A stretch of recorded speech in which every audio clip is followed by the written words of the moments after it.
Yes, guys, you know what time it is. It's your boy Jack here at the IrishHotspur, joined by Dermot, a veteran of the fan show, who is going to join us as my co-host today. David isn't going to be joining us today. Everybody taking care of the outlad as the good son that he is. But Dermot, like I said, a veteran of the fan show, so we kind of thought, who else better to join me to co-host tonight and speak to the Spurs fans ahead of this massive week. So Dermot, how you feeling? Massive week ahead for Spurs as well as a good weekend. How you doing, my man? Yeah, really excited. Honoured to be here tonight. Thanks, you and Dave. Absolutely. Feel like I've reached my FA Cup final. I know what it's like to walk out of Wembley doing this co-hosting with you tonight, Jack. It's an honour. And for the week ahead, it's like Christmas, isn't it? Champions League, Wednesday night. Arsenal just look and cry because the best team in North London are playing. So Yes. big up. And I'm looking forward to speaking to the Spurs fans tonight. So Harris Simon. So thanks again. Looking forward to Love it. Absolutely love it. We have a few people in the Harris Army to greet Dermot before we get the fans on and see what they have to say ahead of this massive week. Frank Last saying Champions League football. Can't wait. Come on, you Spurs. Big up, Frank.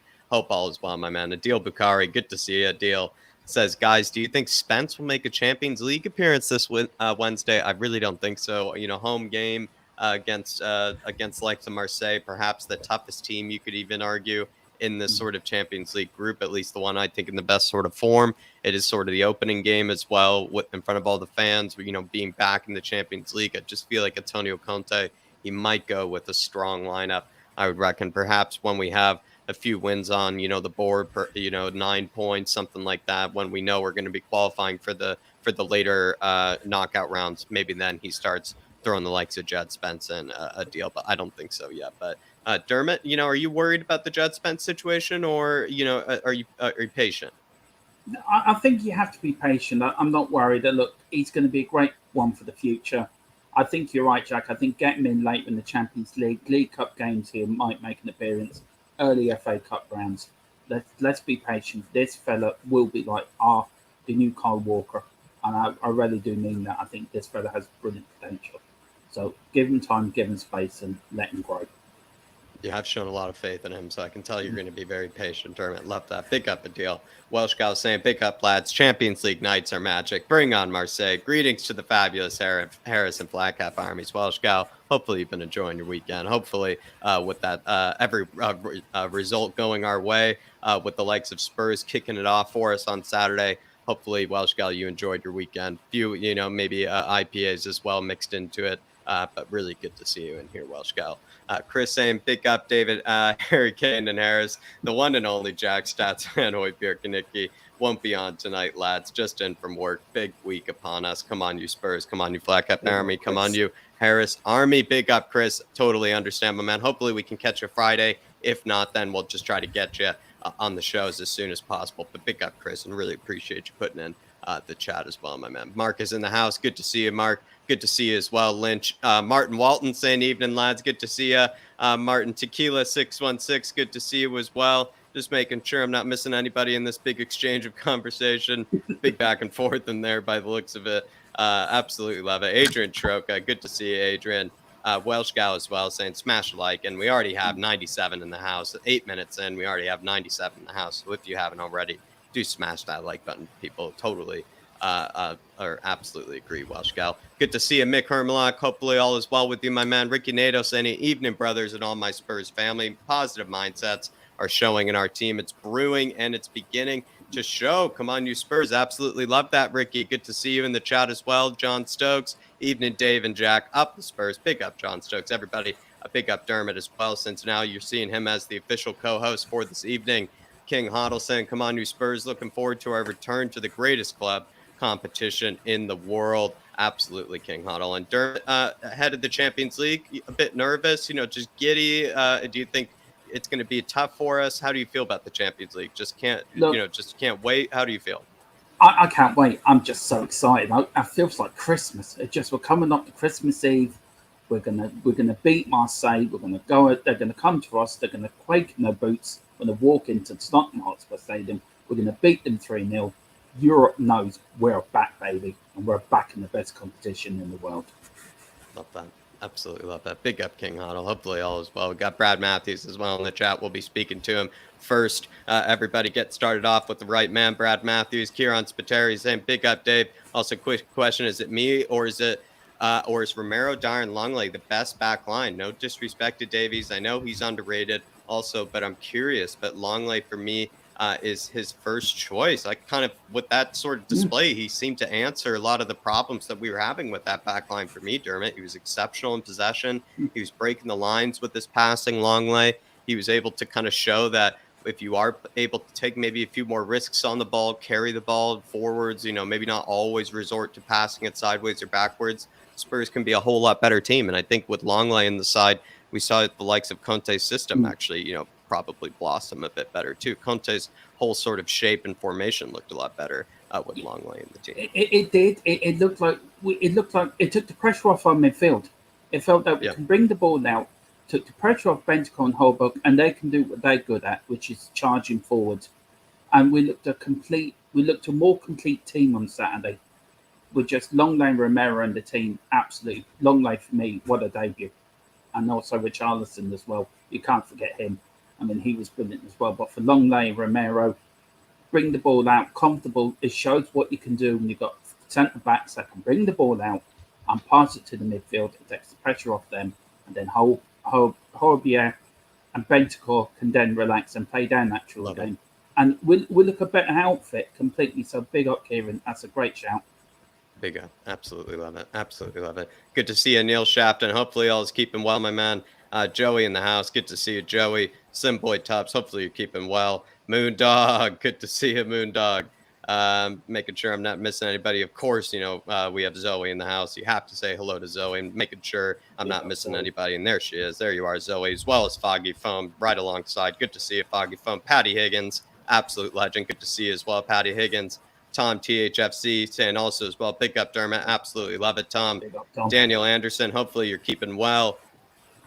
We also have R Green. Good to see you, R Green. Good to see you, Flash. Good to see you, Alan. Good to see you, Rob, as well. Just making sure I'm not missing everybody here, but it doesn't look like it. Everybody, hopefully you're keeping well. If you haven't already, smash that like button. We're going to talk about pretty much the week ahead, probably reflect on that Fulham game as well, which at least to me was sort of a convincing performance apart from the finishing, but we have plenty of guests to get to, so we'll get into it. But like I said, everybody, do smash that like button. Keep getting your comments into the chat. I'll be put them up on screen. And then as well, everybody, if you feel like it, please throw in a super chat. If you want to ask the guests, something that feel like is on your mind, but we'll get straight into it with our first guest ahead, Brad Matthews on the blue couch, on the blue sofa. Brad, good to see you. How we keeping? Hello, gentlemen. Hello, Jack. Hello, Dermot. Really, really good. Really, really good. Funny about that. Tottenham won on the weekend, but no, I'm doing well. I'd like to first of all wish all my friends and people in America a happy Labor Day, but probably more importantly, a happy 140th birthday to Tottenham Hotspur Football Club. Even which better. Is exactly. why we're all here at the moment. So so it's if you were to write a birthday card for Tottenham, what would it include, Brad? What would it include? A little birthday card for Tottenham? If I was an opposition fan, I'd say a trophy, but no. No, I just think I think a card saying, congratulations on seemingly getting back to what we used to do before, which was to win trophies.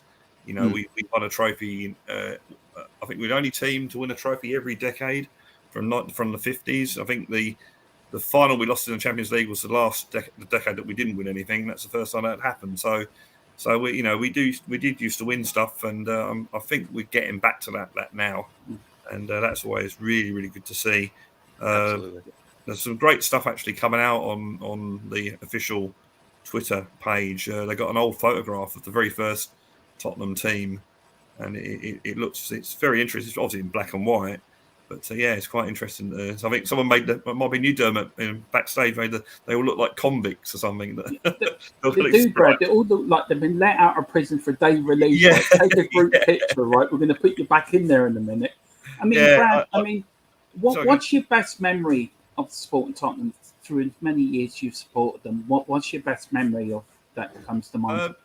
Obviously, when we've won things, and I've probably got two. I think winning the FA Cup in 1981 was the first time, certainly the first time I'd seen them win the FA Cup. I was in England when they won the League Cup in 71 and 73, but in those days, it wasn't live on telly. You know, I think Dad was listening to it on the radio and you had to watch the big match the next day to see it. So 1981, I was in Australia at the time. People might know that 73 to 93, I was living in Australia. So that was a live, we saw that live, the final. And of course, you had the 2-2 draw with that amazing game. And then you had the even more amazing game, which was on about, I don't know, 4 or 5 in the morning in Australia. And that was to win the very first final. And they used to have a newsreader in Australia on the ABC News called John Ovenden. And he was known for being a Tottenham fan. And he read the 7 o'clock news that night with a Tottenham tie on. And, you know, so I always remember that. But the other thing was, I think it was great when we beat Chelsea at Wembley in the League Cup final when I was there. But I think winning against Leicester with that goal in the last minute or the last couple of minutes, the first time I've ever seen Tottenham win something live at the actual ground.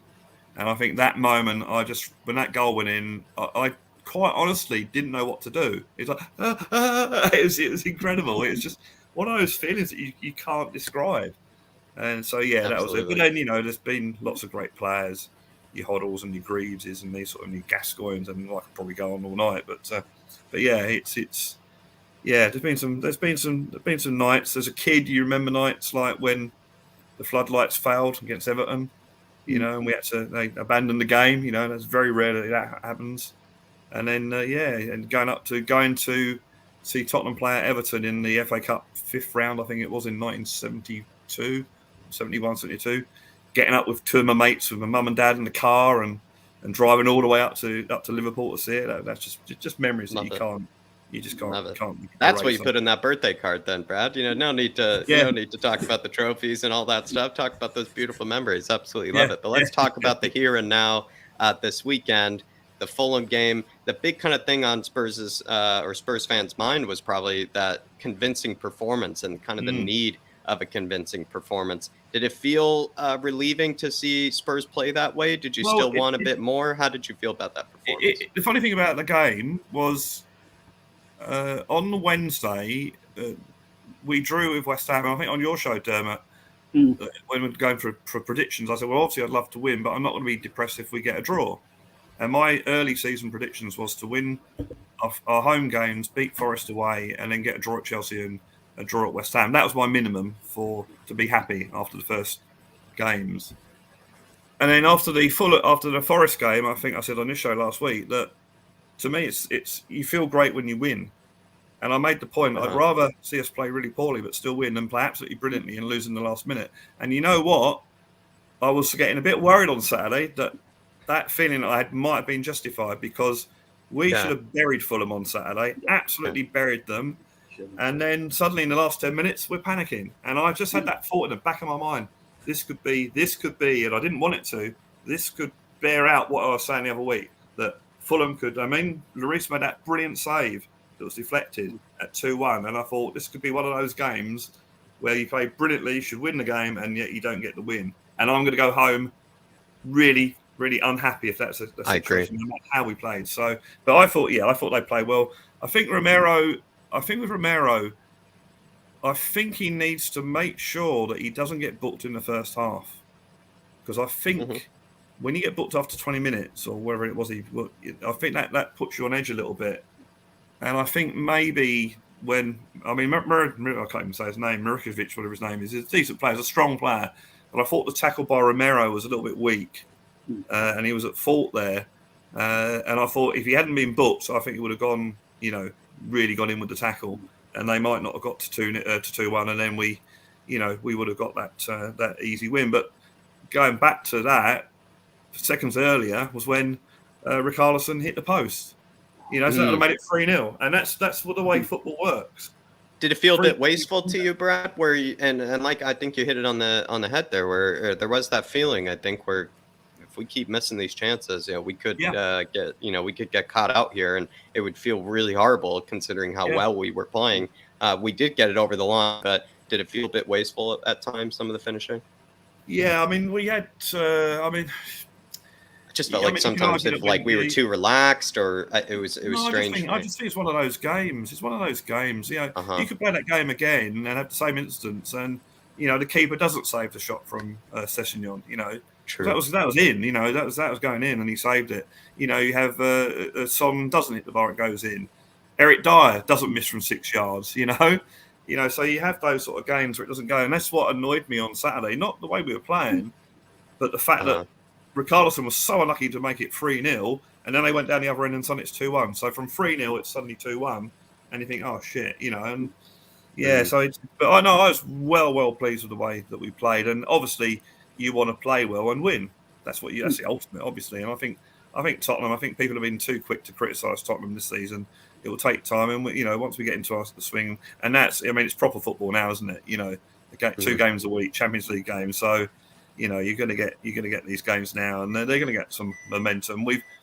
Despite maybe needing 1 or 2 more players in the transfer window, I thought we had a reasonably good transfer window, and we've got a reasonably good squad there. You've got a player. You could argue as a player for every position at the moment. So, do you feel, Brad, with the Champions League now coming on Wednesday and with playing Romero on long day on Saturday, should we stick with the same back three for Wednesday like we did for Fulham? Well, I think we should actually, because I think I made a prediction a few weeks ago. I thought Longley would play his first game in the Champions League because he's obviously used to playing European football, which is obviously different from the Premiership. I think he will. I've noticed with Conte, and if anyone's got stats to prove me wrong, well, then by all means, I think Conte seems to stick with the same team for 2 games. He's got a selection of players. He'll give that, like, he'll give Session on 2 games, then he'll give Perisic 2 games, and they'll go. So I've got a feeling we might. I don't think we'll see. I think we'll see a very similar team out on Wednesday night against. I agree. Marcel, and then, you know, I said to the gentleman next to me on Saturday, I said, "Oh, the great thing about this is that we're playing really, really well, but we've still got Kulusevski on the bench to come on. You know, it's like it's incredible. So yeah, you know, Kulusevski, Basuma, and all these sort of players that can come on and change things. You know, and I think the other one was Perisic. You know, Perisic coming on with 20 minutes to go against Tottenham and Fulham side could have been really, really, you know, could have put the man in the coffin for him. But so I think he might go with more or less the same team on Wednesday. I mean, Perisic, possibly you might see Perisic instead of Sessegnon for that experience. But yeah, I think he tends to play 2 players for 2 games. And Richarlison, I mean, what a game he had on Saturday. He was unreal. I mean, gee, he was everywhere, and I felt so sorry for him. That goal. He can't get a break. He's like Sonny in a way too. He's just so unlucky right now. I'm literally opposite with that ball. So I thought he was offside. When that ball went through, he scored, and the first thing I did was look at the linesman. The linesman had his flag down. You know what linesmen are like? They normally will flag at the last moment, and he didn't. I thought, oh, that must be a goal. And then I noticed that the referee, and this is a thing that we all looking at now, when the referee doesn't go back to the centre spot, you know there's a problem. So he just hung around the penalty spot, and then you know, oh, hang on a minute, he's getting in his ear saying, hang on a minute, we're checking this. And then you just sort of thought, you know, and the poor guy got booked as well for taking his shirt off and that sort of thing, you know. And yeah, so I thought he had an absolutely brilliant game. Bentancur's back to his, but Bentancur and Højbjerg in the midfield, I mean, they just controlled it. And Højbjerg, I thought it was Højbjerg's best game actually this season. Yeah, if you ask me. Yeah. Well, a lot of people have been saying that it's probably Tottenham's best game under Conte, so I'm not sure I agree with that, but yeah, I thought we played really, really well. Why did it work so well though this time, Brad? Considering Spurs fans were quite frustrated, was it the center backs? Was it just simply putting in Longley and? I think having. I mean, as much as I think that Ben Davies has improved, really a lot. I still think having 2 ball playing players either side of your centre half that can pass the ball, can run with the ball. And then you don't. If you have players like that, and if you include the wing backs as well, then you don't get bogged down in midfield too much. They can't overrun you because you've got these other players coming through. So yeah, I thought that having those 2 players, and if you play Tottenham with say Romero and Davis, if you're the opposition, you're going to say, well, hang on a minute, we'll close down Romero because he's going to try and come out with the ball, but don't worry on the other side. When you've got the 2 of them there, you've got that option to make. Which one do I close down? So.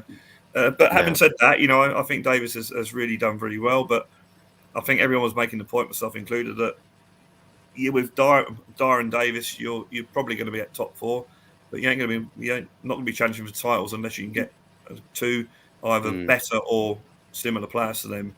And I think with Longley, we've done it on that left side. We just didn't get the other centre half. I don't think was where we probably missed out. I think that's probably where we missed out in the transfer window. But hey, January could be telling in that. And Dermot, do you got one last question for Brad? Yeah, here? Brad, we've got Man City then on Saturday after the Champions League game. What do you do on Wednesday? I mean, who would you leave out? Would you change the midfield? Would you rest one of the midfielders, say Herbia, and put the Summer in that midfield for the Man City coming up Saturday? What would you do? I think actually that's a good point, Dermot. I think Højbjerg, I don't think he's played every game so far, hasn't he?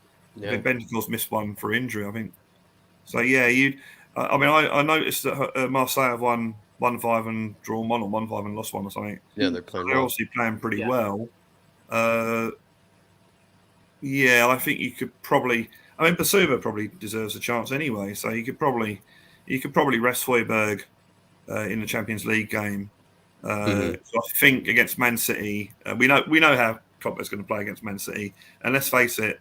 I only watched the highlights. Man City looked vulnerable at the back, So yeah, so you'd have to go there thinking, well, they can score against us. Sure, they have. Got one of the best centre forwards in the world at the moment. But then we can score against them. Yeah, so, every team has found a way. It looks like to cause them trouble in some way. And they've been down 2 goals in 2 games this season, and they've come back. Well, if Tottenham can get the lead or get, then you think, well, they can't do it every game. In fact, you probably, and history will back me up on this. You probably win titles by winning games 4-3 and 3-2. A team that wins titles is a team that's got a decent back line.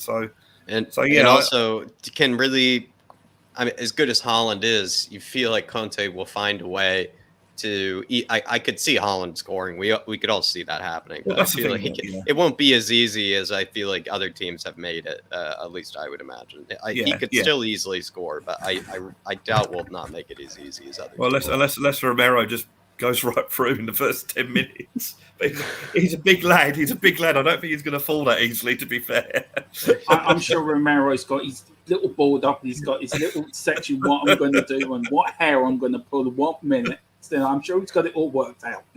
I think his. I was watching on the football show this morning. They're saying that how he looks at the ball all the time. He knows exactly where that ball is.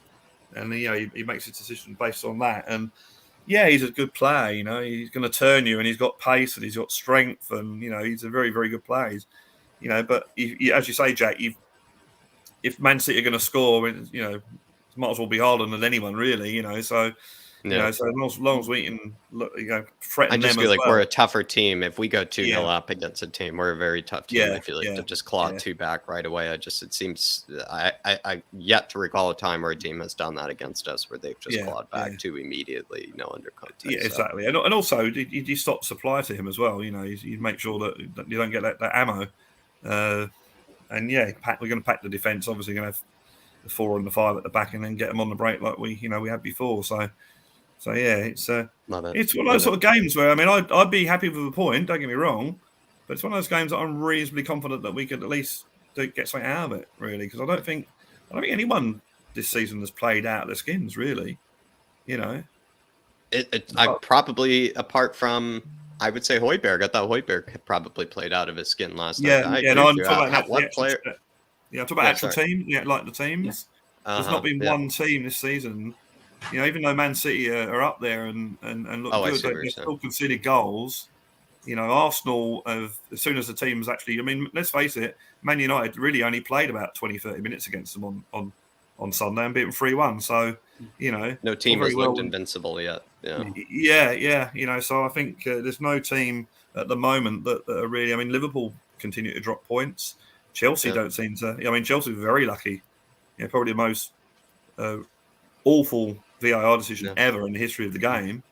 And they would have dropped points against West Ham, but I'm quietly confident. But hey, let's not get if we do go down and maybe it's 1-0, 2-0, and they play very well, let's not get down to not get too down about it. They're a good team. I'd rather beat Fulham and lose at Man City than probably lose at Fulham and then beat Man City, because that's the annoying thing about Tottenham. So they got a few cheat codes in that team, Man City, and I agree with you, Brad. We have a fantastic record against them. I wouldn't be surprised that if we do get a result, considering our history, but you feel like a lot of those occasions have been just unbelievable performances, and you need an unbelievable performance in order to beat City.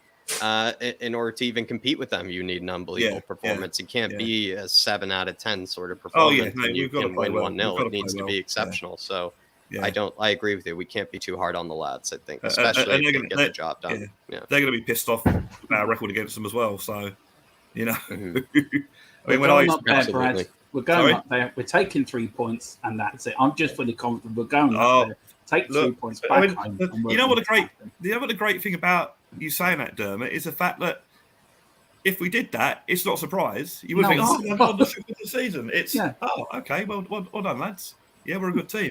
That's what's great about that comment. Is it's not a comment about we're going to win every single game. It's a comment that if we did go up to Man City and win, it wouldn't shock world football. It'd be like, we won, great. It's difficult. Don't get me wrong, but it's not a world shattering result, really, if we go up there and win. So hopefully you're right. Absolutely. Brad, tell us about Blue Sofa Songs. Yes, Blue Sofa Songs is still I'm still managed to get a song every Friday at 5 p.m. Sometimes I don't come out like I want them to, sometimes I do. Last week's song, Mild Life Crisis, was basically about all the little things that annoy me. And funnily enough, the fact that it didn't come out like I wanted it to, that annoyed me. So that's the irony of that song. This week's song, it's either going to be a song about friendship, which is quite a light sort of Smiths-inspired song, or it might be a rock and roll Joy Division dirge, basically. I haven't decided yet. I love the titles, I must say, of your songs as well, Brad. They're quite clever, and they're quite hipster, I must say. Even I enjoy your titles. Well, you know what? I'm sure a lot of people on the chat here have seen Bob Spurs in the Wall on Saturday night, and the game Wankety Wanks, which if you haven't seen it, it's based on Blankety Blanks, and he actually, one of the questions on this show was. It had about someone's midlife crisis, but Bob said it wrong. He said mild life crisis, and in the back of my mind, I'm thinking there's a song. So that's how I get the song titles, and then you work out what the songs will be about. Mild life crisis is about silly first world problems that annoy me. So can we get the famous pointers? Please like and subscribe, and as I keep saying, if you watch it, please watch the whole song. Even if you think, I'm going to go make a cup of tea, because the whole song playing out really does help the channel, adds us a subscription, and it's all free. It only takes 5 minutes, and I'm trying my best to be better every week. Doesn't always work, but you put one song on there and you think, it didn't come out as much as I thought it would. You think, I'm going to make it better next week. And if next week doesn't turn out better, you think, I'm going to make it better the following week. And that's how you do it. And I'm learning how to use the video editor on Windows now. So you even get some little effects in there as well. So. Good man. Love it. Thanks very much for everyone that supported the channel and your comments. And that means the world to me. And when I see that makes me want to do more, So thanks very much. And please click like and subscribe. Click like and subscribe to these two guys as well, THFC Till I Die, and this channel, and everyone else has got a channel, because it's all a lovely community, and I love you all. Appreciate you, Brad. Yeah, it's great. And we'll be seeing you soon, Brad, and a big, massive week ahead. And hopefully you're able to cope with it. Hopefully we'll have maybe a few beers saved for the fridge this week. It's a big. They're in there. They're in there now. I'm resisting. Nice and early. Have one, actually. Good man, Brad. Well, we'll be speaking to you soon, Brad. Have a great day. Everybody, big up Brad in the chat. Really good man to start us off, I would say. Like yourself, Dermot, an absolute goat, you could say, an absolute veteran of this fan show, and a good man to get us started. But everybody, check out Blue Sofa Songs, please. A great man, great, lovely fella as well, absolute perfect gentleman, and he's our very own John Lennon of the Harris Army. He really is. John Lennon, Chuck Berry, he's our own man there. So big up. And he's got a famous blue couch as well, or blue sofa, like Ali Gold does as well. You gotta love it. But we're going on to our second man, and it's a new from kind of the old to the new, and he's been bringing the energy, I could say. Ryan, looking forward to this one. Ryan, how you doing, brother? Big up, Ryan. Bro, just to start off with, sorry I didn't come on Friday. I've just been having a bit of a bad time at the moment, guys. So yeah, no worries, my man. No need to apologize. Let's get it. Let's start with the happy stuff, my man. Fulham, was that a convincing performance for you? Were you happy with that one? Seeing the highlights, yeah. The only concern was really is that we didn't put our chances away, and the Son goal, I think, was more of an unfortunate situation, if that makes sense. Yeah. And I think it should have been allowed, to be honest. Yeah. Do you feel glad, Ryan, that we played Son? Do you think it's the right decision to play him on Saturday? Well, he's. I know it sounds weird, but he's getting better and better and better with every passing game, and I think realistically, he just needs to now just get that goal. To be honest, and the goal that he will probably come against Marseille. I personally think. And probably start him off a Champions League home game, right? Give him his confidence there. Not a bad team, Marseille, to probably start him off against you, right? Yeah. Absolutely. Yeah. Thoughts ahead of this massive week, Ryan? Man City, Marseille, Champions League. This is where it starts getting tough. Yeah, I can't. With the Champions League, I think it's going to be quite. The first game, when we found out that Marseille was going to be our first game in the group, it kind of made it a bit of a relief because it means then we haven't got to play them until the last day. But then hopefully we would have picked up the 3 points at home already, and then picked up the other 3 points at home as well, and got the couple of draws. So then it doesn't matter what we do against Marseille on the final. Pardon me. On the final game, to be honest. Absolutely.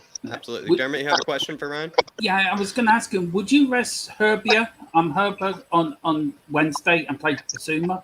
Or what would you do? Or would you start Richie again?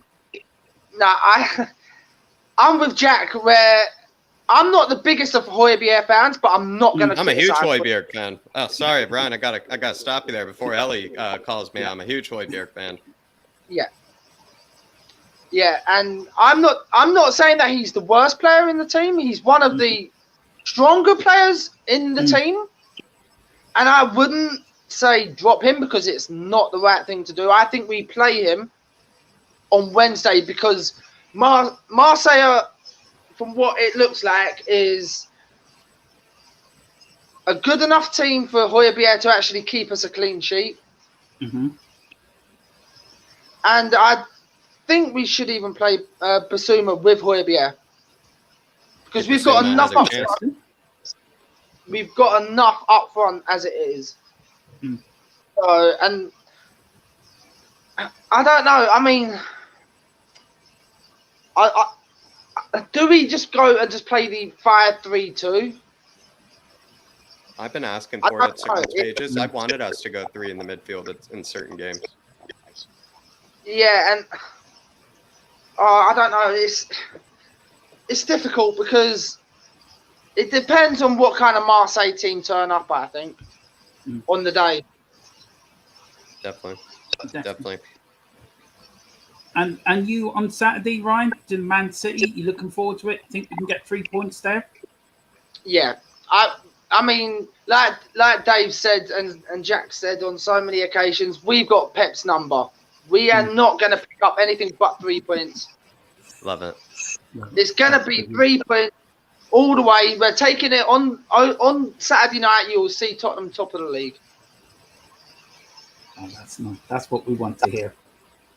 Will Sonny Will Sonny score by the Man City game? Will he score in the Champions League game? You know, when will Sonny score? Give us a prediction. I don't think he'll score in the City game, but I think he'll bang a few in midweek. On midweek, what am I talking about? Yeah, no, you're right. Midweek. Yeah, midweek. You're right. Spot on. Absolutely right. I think that could be actually a sneaky guess there, because Man City is where I think all the Twitter memes are coming out about, where they think Sonny is going to absolutely bury Man City because he's so hungry to score. But it could be the Champions League sort of, lights and whatnot that can motivate him to score. You might be right. Yeah, but I think because Marseille have got a wannabe West Ham player who was literally okay for a year or two. It's literally like Payet's not going to do nothing. I don't think. Even he might be influential in games for them in Ligue 1, but not when it comes to the Champions League. He's not the best of players. He's not what he was. So I think we keep a clean sheet as well, to be honest. I know that's a big prediction to be making against someone like Marseille, but I just think we keep the clean sheet. I genuinely think they have a bunch of veterans in that team. I think they have Luis Suarez, Alexis Sanchez, Payet knocking around in that team. They have a few Gooners, former Gooners in that team as well, Ryan.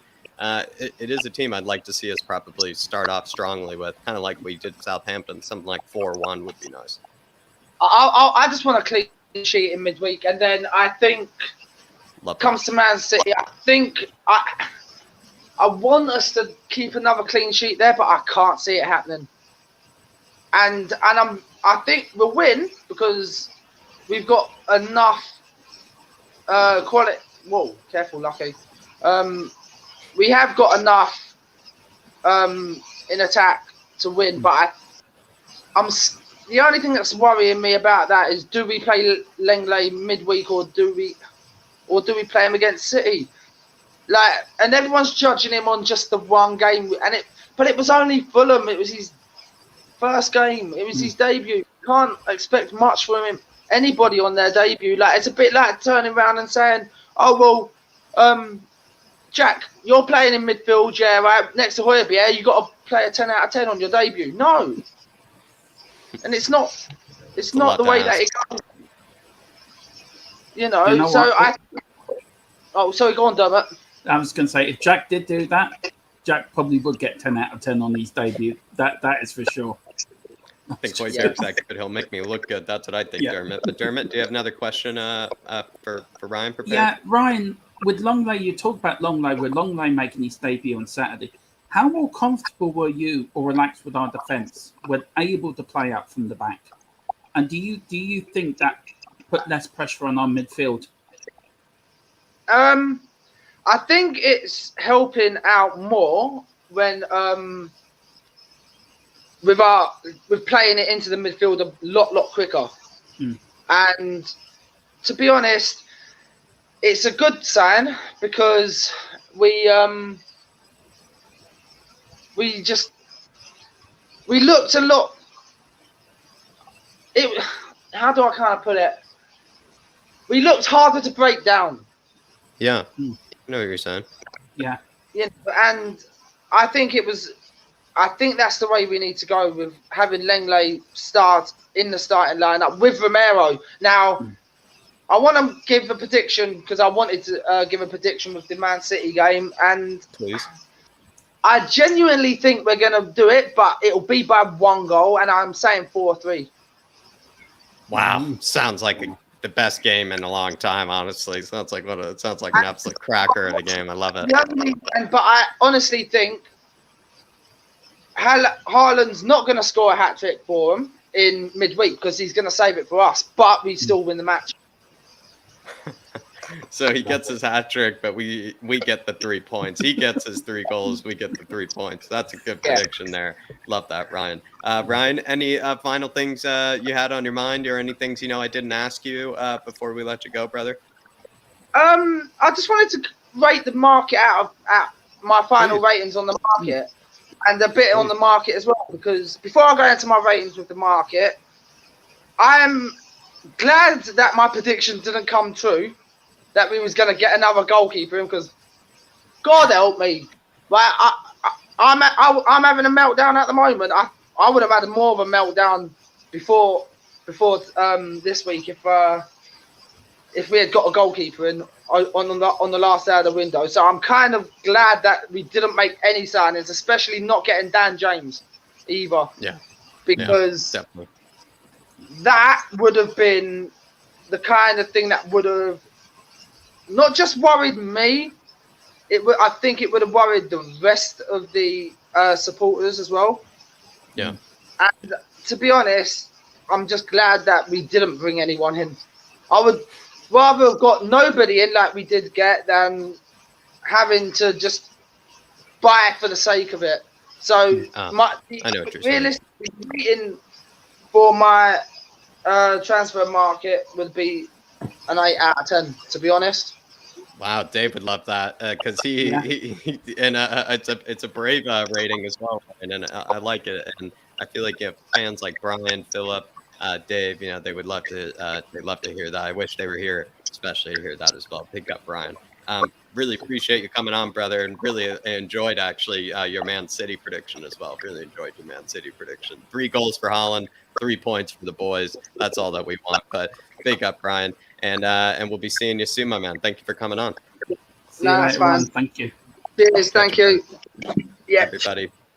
Everybody, big up Brian in the chat. Absolute legend. And he's come on the fan shows very consistently recently as well. So please show him some love in the chat, everybody. But we're going to keep moving on. Dunkel Z Torque says, I would take Longley for the Champions League and Davies for the Man City. This did cross my mind the other day, Dermot. Would you take Longley for the Champions League? He has that experience. And then Davies has that experience against Man City. Yeah, probably, you know what? I wouldn't favour it, but I think it might be the right way to go. I think it might be the sensible option. I wouldn't be comfortable with Davis against Man City because Davis and Dyer, we won't be able to play it from the back, and there's a mistake between the pair of them, and that's what worries me. But I actually, what he's saying is probably the sensible action, and that's probably what will happen. But I'd be nervous. But a great comment though, brilliant comment. Big up, Dunkel. Hopefully you're keeping well, my man. And Greg Spurs says, Richie changed everything for Conte. We don't need as much an attacking midfielder. He did bring a different dynamic. He played so narrow through the front three, whereas Kulusevski seems to enjoy playing a bit further out wide. Really loved Richie, Greg. Really did. Big up, Richie, for me, brings that Brazilian flair. He just brings that. He's a top striker for Brazil. We've got Lucas. We've got that South America flair flowing through the team. And it's like, I don't know. I'm so excited when we play. And like how we played Saturday, it was like the Tottenham way. We just attacked, and we could defend as well. But big up Richie. I love him. He's one of my favourite players. Delighted we got him. Moving on from Ryan to our third fan in line now. We're going on to Michael, our man out in Poland, and definitely going to look forward to this conversation because he always has really good things to say. Dermot, Michael. Cheers, guys. Big up, Michael. Nice. And also nice Stein as well. Beautiful. Lovely to see. Nice what? Sorry? Stein, or like glass. Beautiful glass. Oh, yeah. Actually, it's from IKEA.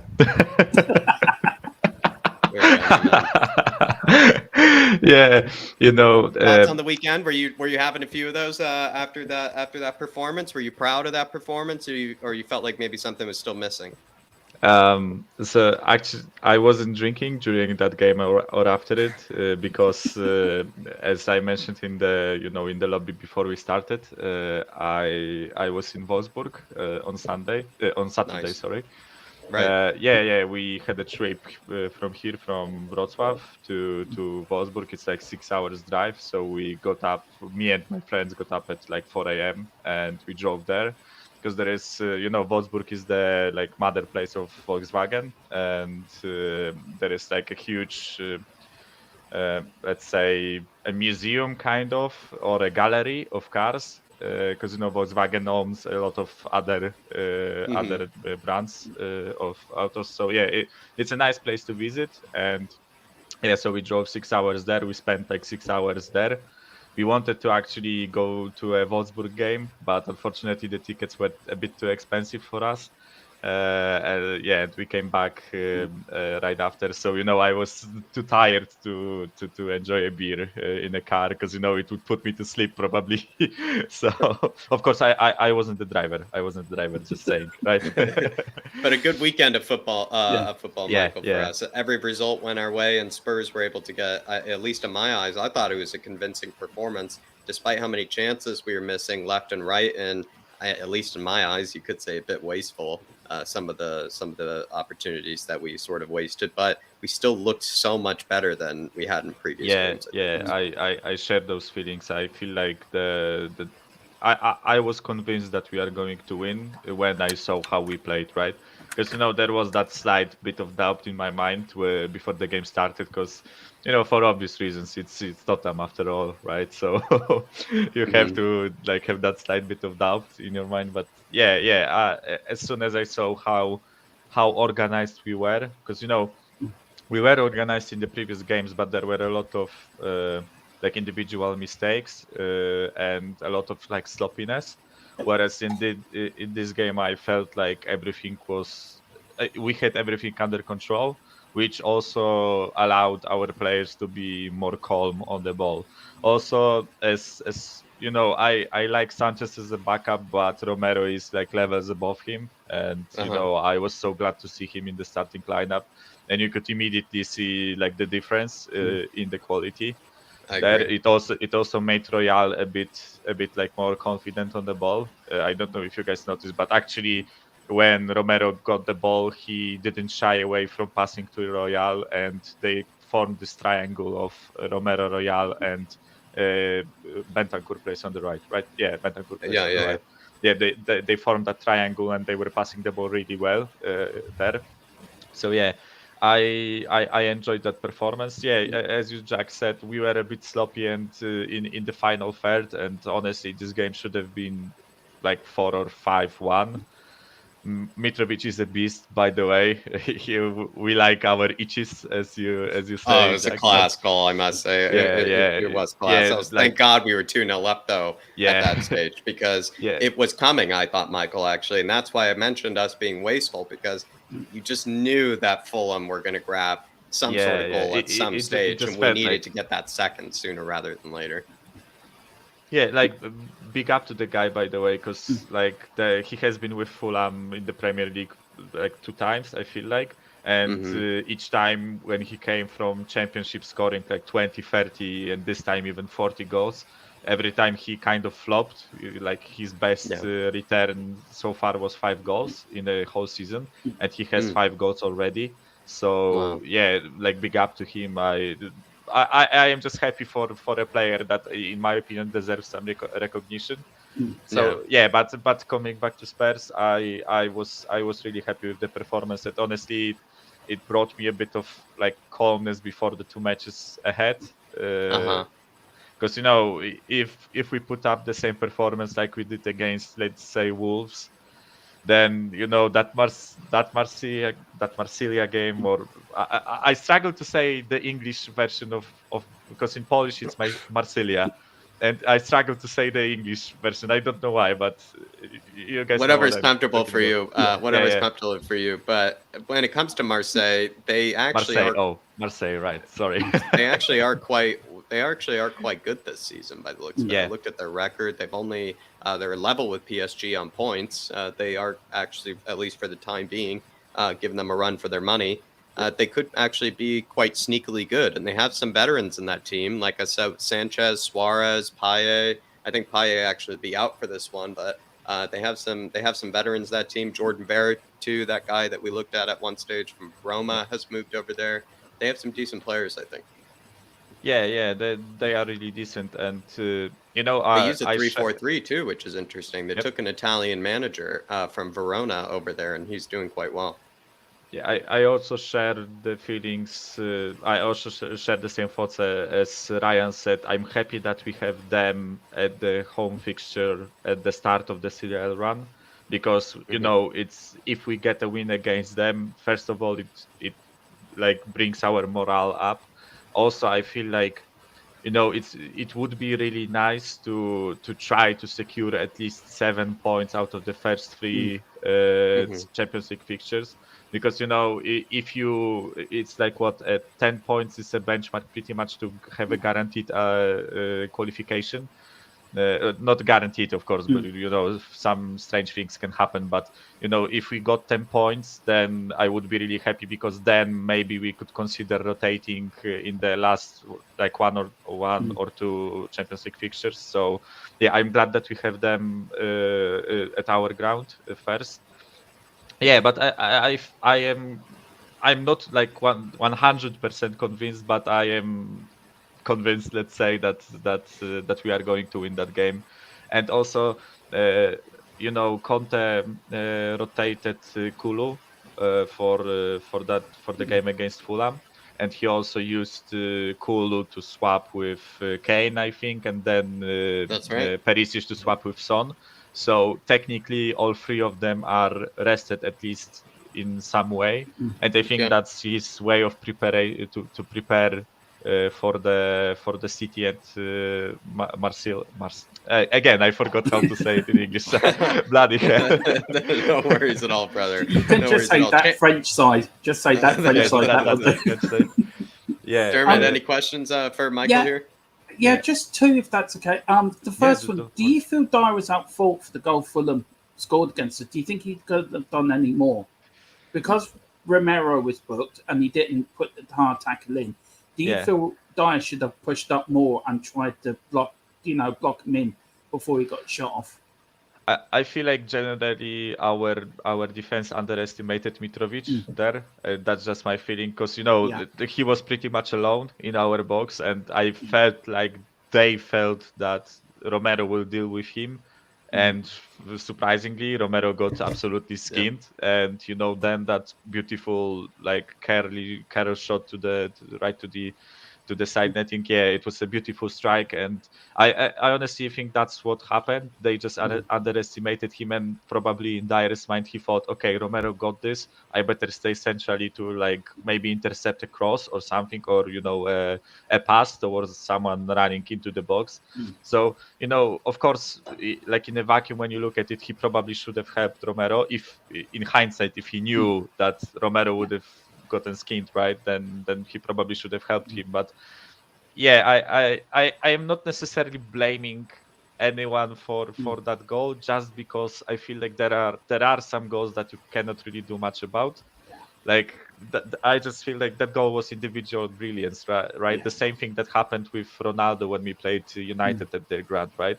Those three goals, like I know that maybe some things should have been done better there, but it's hard to blame anyone. Like Dyer probably should have been closer to Ronaldo when he took that shot outside the box, right? But you cannot, like, I mean, you can expect Ronaldo to do a mad thing, but I'm not mad at them that they conceded that goal. It's a shame that we didn't get a clean sheet, but yeah. It was honestly world class, I thought, from Mitrovic. To be fair, it was quite exceptional, and it showed though how good the defending was though from the likes of Eric Dyer and Romero together, because felt like he wasn't getting really much of a sniff until late in the second half. He had two shots that were really heavily deflected that forced some pretty big saves from Hugo, but felt like I thought Spurs actually did a really good job at sort of frustrating Mitrovic, and it showed that if you do kind of take that supply line kind of away from Mitrovic, you kind of do frustrate Fulham a lot. And so it showed that we did our job, at least in that game, tactically. I thought he played brilliant Saturday, the Fulham's that number 9. I thought he was outstanding. Yeah. He was brilliant in the Championship. It's good to see he's brought it up a level into the Premier League as well, that he can do it in the Premier League. So fair play to him. Man City on the weekend, 3 points. I cannot say this with any confidence, but it's just like like probably if this was a Chelsea channel and they were speaking about playing Tottenham like every single season, probably most fans would say that even though like Spurs might be better than us or whatever, we have the bogey team confidence, and there is just that slight bit of confidence in me that we are actually going to turn them over. And I know it's unreasonable to think that, and everything points to everything points to Haaland absolutely bullying Dyer and scoring like a hat trick or whatever. But the thing that happened last year is still true this year. We are an amazingly deadly counter-attacking side, which is a thorn in the side of Man City because they play a high line, they commit bodies to the attacking thirds. So in my opinion, if we play solid, because that performance that we had against them at Etihad, we pretty much every player played like almost 200 to their best. And if we put a performance like that, I feel like we are just that team that can beat them. But I personally I want to predict a draw, and I would be perfectly satisfied with a draw at Etihad. It's after all, those are champions of England, right? So I think that'd be taking points off them. That'd be a point gained, I'd say. Definitely it would be a point gained. Like anything better than that is an absolute miracle, and it would just like prove again that we are the bogey team. It's nice to be someone's bogey team, by the way. Like we often think only about the teams that do well against us, but I think I saw a stat that Everton haven't won at our ground for like 20 years almost, or something mad like that, right? So I guess we are their bogey team too. Sometimes the football gods can be on your side as well. Sometimes That's certainly the case. Just a quick question here, Michael. I think you probably have seen at least highlights or seen a bit of City this season. They have conceded a few goals, probably unexpectedly as well. I feel like as much as they have that threat of Haaland, they have that threat of causing us issues. Sort of feels like they're susceptible to conceding maybe a couple themselves. Do you think this could be high scoring? I think Ryan said 4-3, and as much as I was kind of laughing, I was kind of like, it's not out of the realm of possibility, because last one at the empty had was 3-2, so it could be something similar. Yeah, Premier League this season already has seen like some mad score lines, so I guess it's not out of the realms of possibility. But yes, I share those feelings. Because right now I'm a jobless student, so I have plenty of time on my hands to watch games. So I pretty much watched all Premier League games so far. Yeah, I watched. So what are your thoughts? Why Man City, are they not as good of a defense perhaps than in seasons past? As I said, the two games that they struggled in, which were Newcastle and Palace, right? In one, they played against Newcastle, who played a low line with extremely fast attacking forwards like Saint-Maximin, Wilson, and whoever was on the right, Almiron, I think. Those are just pacey guys who caught their backline on the counter, right? I feel like Walker is getting older and older, and whereas I feel he's a world class. I don't want to say he was, but he is not as good as he used to be, and his legs are giving up on him, and you can see that. And actually, we've seen Pep counteract that by going into a back three. With Walker as a right center back, right? Yeah. But I feel that that's their main issue. Because they have a lot of the ball, they have to pretty much play a high line, and they have to, be aggressive. Because when a team low blocks with 10 players behind the ball, you have to commit bodies forwards. Because if you have 3 forwards playing the ball around themselves, they aren't going to achieve anything, right? So that's what their one issue. And I also feel like they aren't as good as at defending dead balls, which is kind of ironic because they were the best defense when it comes to defending dead balls last season. But this season, I feel like it's not their strongest side. And we have Kane and Richarlison, who both exploit dead balls really well. It's just about crossing the ball well into the box, which we know that we struggle with. But I feel like they are defensively susceptible, and for them, it's just outscoring the opposition. Because let's not look at the games against like Bournemouth and Nottingham Forest, because like they didn't stand a chance against them, right? But teams like Crystal Palace and Newcastle, they exploited their weaknesses pretty well, in my opinion. Yeah. And we have all the tools to do the same. It's just about the mentality and preparation for that game. As I said, if we play like at our best, we can definitely beat them, in my opinion. It's not like they are this giant that is untouchable, like 08, 09 Barca or whatever, which were undefeated pretty much, right? But yeah, I feel like they can be. They have their weaknesses, and they aren't. They are brilliant, but they aren't as brilliant as some people portrayed them to be, in my opinion. I in fact think they've gotten better in the attack and they've become more Yeah. deadly and more scary going forward. In fact, you could almost say last season, as good as they were, with their sort of possession play, you could find a system that did frustrate them a lot. And we saw the likes of, Atletico Madrid and teams like that, cause them a lot of Us, of problems, Atletico, Crystal Palace Yeah. also didn't let them win once. But- So But they're and they looking a also lot played better the similar going forward. systems. But Yeah. that defense, I'll stick on that defense. I think that defense has weirdly gotten worse since they've kind of maybe switched to that back three that you were kind of speaking of, which where Kyle Walker sits in sort of a right-sided center back position. Ever since they've gone to that, I think they've looked actually a bit worse in defense, weirdly, and they've looked a lot better going forward. Don't get me wrong, but somehow have gone maybe a bit weaker in the defense. So I still agree with you. Can still be gotten at for sure. Yeah, like the only player from their back four that can match Sonny's pace was Walker. But as I said, I feel like his knees or legs are giving up on him. And if Sonny gets 1-on-1 against Ruben Diaz, you saw the last match, the 3-2, what he did to Diaz. He pretty much Diaz was 10 meters behind him.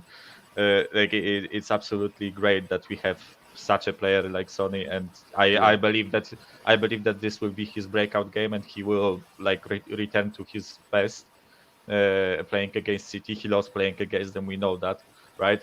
But as you Jack said, all things also point out to like Haaland bending over Dyer, whispering to his ear, "Daddy's home," and absolutely going ballistic on him. And I wouldn't be surprised if that happens. As I said, anything other than 0 points would be a steal, pretty much, in my opinion. Agreed. But I am positive generally about this season, about our chances of qualifying from the Champions League group. That in my opinion, we are undefeated so far this season, right? So yeah. Let's just go off the vibes, and I hope that we are solid, and that's all I can ask for, right? Be lovely to still be the only undefeated, or at least still alongside them as the only undefeated team in the Premier League. That'd be brilliant. Dermot, maybe one last question for Michael. Yeah, Michael, we're undefeated in our last 14 games from last season to here. Absolute madness, by the way. Do you think we've got a chance to win the league? Man City are dodgy. Liverpool are off the cliff. They're nowhere near their best. Chelsea, Arsenal will probably stop falling off because they played all the weaker teams. Now they're playing the good teams. They're going to be nowhere. Do you think we could do a Leicester and actually win the league this year? So okay, my opinion on it is that whereas I wouldn't say that we will win the league, I feel like this is the season that we could probably do this. If it were to happen ever, this is the season, just because of how different this season is, because of the World Cup in the middle of the season, right? Because you can see frailties in all the teams that will be competing for that title, right? Before the season, everyone would probably say that Liverpool and City will run away with it, as they always do. But I don't feel like City will achieve 95 or 93 or even 91 points like they often do, pretty much always do, right? And if they are in the range of between 85 and 90, I feel like that's something that we can achieve too. If we, as I said, if we are solid, if everything goes well for us and it doesn't go too well for them, I think there is a chance. But I wouldn't bet on it. Let's put it that way. I wouldn't bet on it, but I wouldn't. No, I don't want to say I wouldn't be surprised if it happened, because I would be. Like I have a bet with my friend that if we win, actually it's about Champions League, but I have a bet with my friend that if we win the Champions League, we are going to wear a Tottenham jersey for a whole month straight. And he's also a Tottenham fan, so and we said it doesn't matter if we are going to like university, if we are sitting at home, the bet still stands. But of course, like you wouldn't predict us to win the Champions League, but who knows? Actually, maybe that there is a chance it's possible until it's not possible, right? So yeah, Definitely. like as you said, Dermotron, as you said, like Liverpool aren't great, and as I said, I've been watching their games and they are shaky. Something is not clicking there, and I don't feel like they will figure it out as soon as people say they will.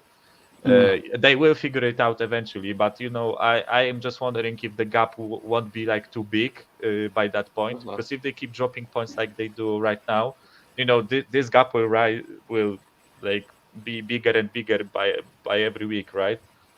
And it's not like normally at this point of the season you have one game each week, so you have a week to prepare, you can calm your mind. But right now games come quick and fast. They just drew with Everton, and they can't even like think about what happened wrong that game, because they have to prepare for the Champions League game, right?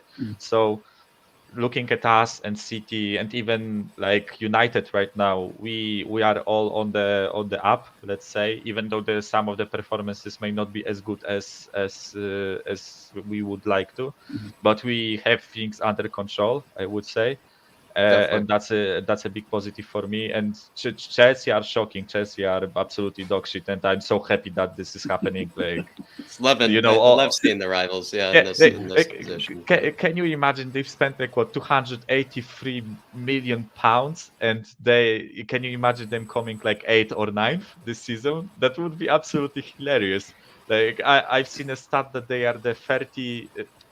This will be a bit confusing, but they've spent more on their defense than some countries do, like military wise. I feel like they are 38th in the world ranking with the like military defense. military defense spending, and they are over Qatar and Kuwait or something mad like this. Like it's absolutely ridiculous when you think about it. But yeah, sorry, I'm rambling a lot. I know, all guys, good, Michael. So how about we end with the Marseille prediction and a Man City prediction, and then we'll let you go, brother.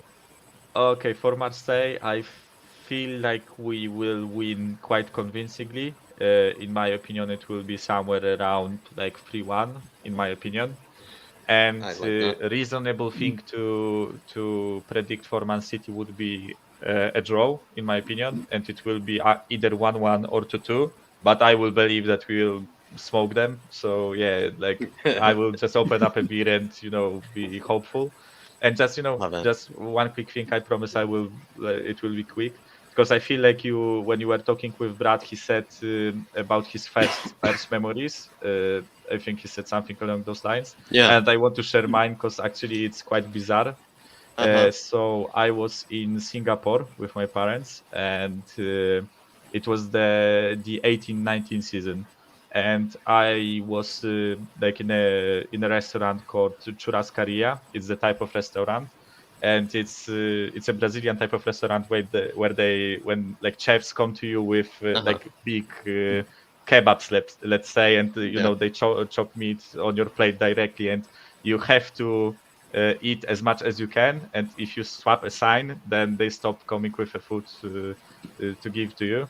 And we were there, and it was like a huge let's say a patio with a lot of bars, and there was this one huge football bar with a bigger screen on the wall, and it was Arsenal against Tottenham game, the one where Aubameyang missed the penalty. I mean, Lloris defended the penalty from Aubameyang, right? And this is my first like memory of Tottenham where I actually noticed that it was Tottenham, because I probably what watched you're them saying. like 1 or 2 times before, but I wasn't a football fan then.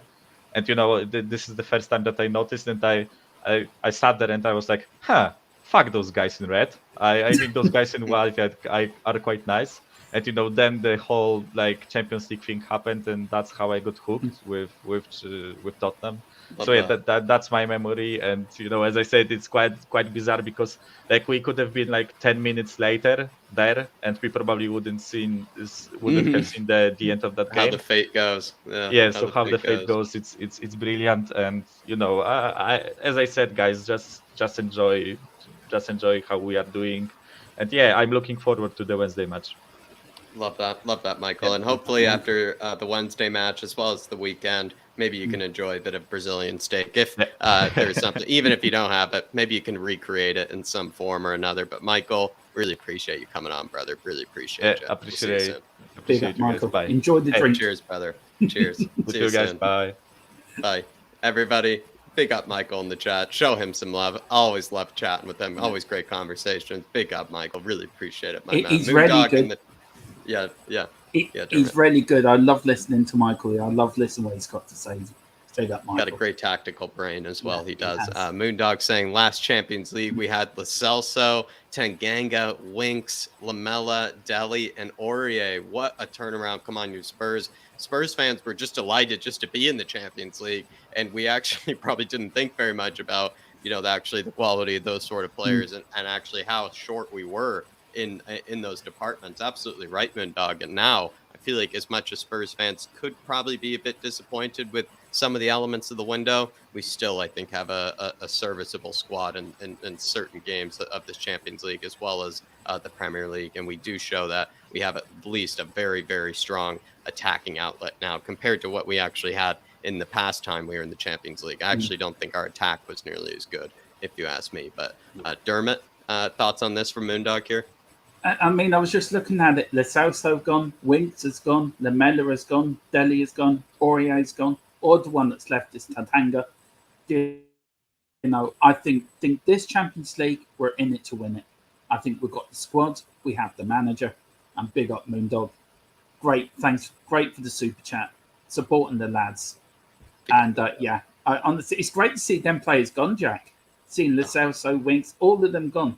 Winks not in sight. Brilliant. A new era for us Spurs fans. Yeah. Big up, Moondog. Appreciate Big you, up, brother. Moondog. Appreciate the support.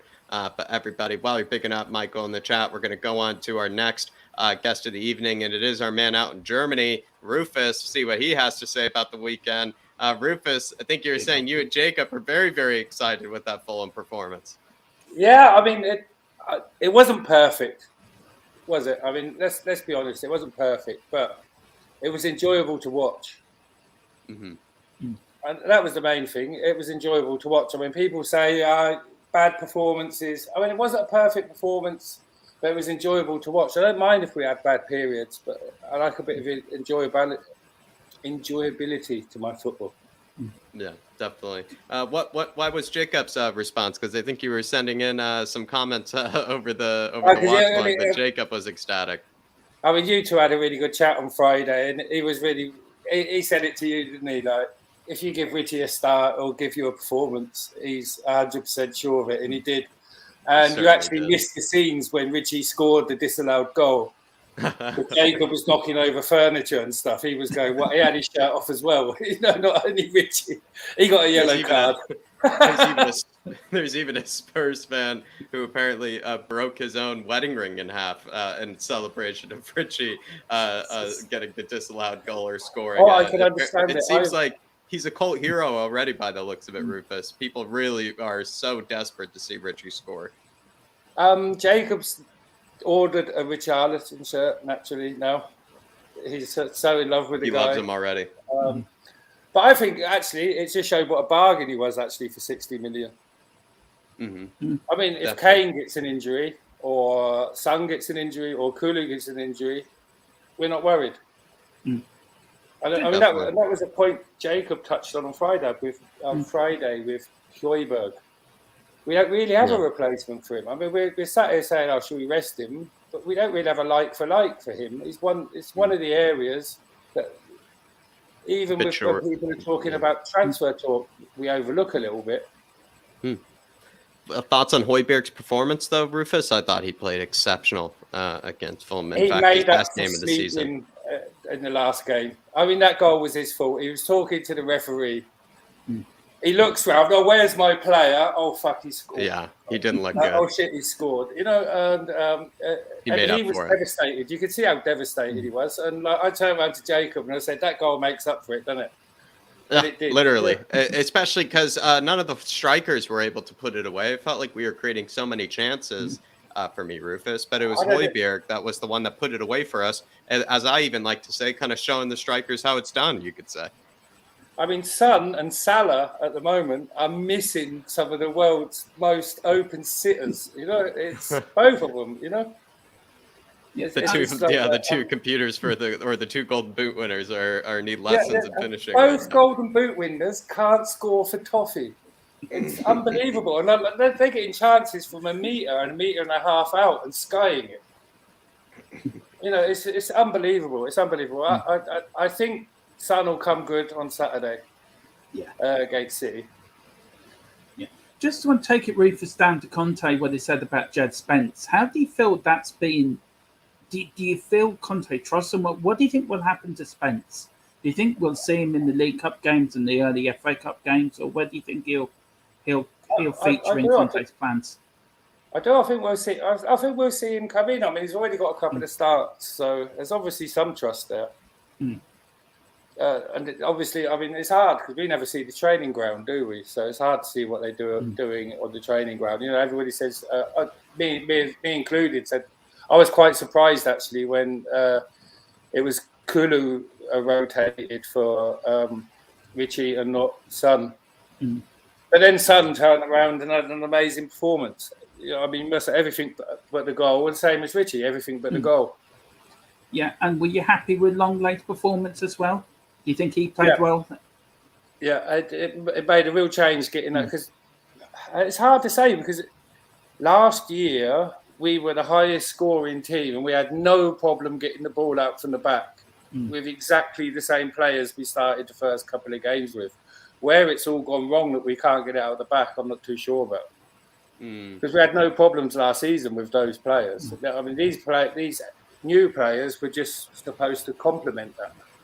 You're right. I agree with you. I actually feel like, in fact, especially the case of Ben Davies, he's been nowhere near, I think, as progressive or as adventurous in the ways that maybe he was last season. I agree with you, Rufus. It's a bit kind of confusing that you kind of thought they would sort of build on that sort of progress they were kind of making last season, build on that improvement that they showed last season. But weirdly, maybe they've gone a bit, I wouldn't say backwards, but, you know, haven't exactly started off on the right foot, you could say, or, you know, bounced off that previous form. We seem to take the form into the pre-season and the Southampton game and then completely lose it with the Chelsea game. I think the Chelsea game frustrated us a bit. Definitely.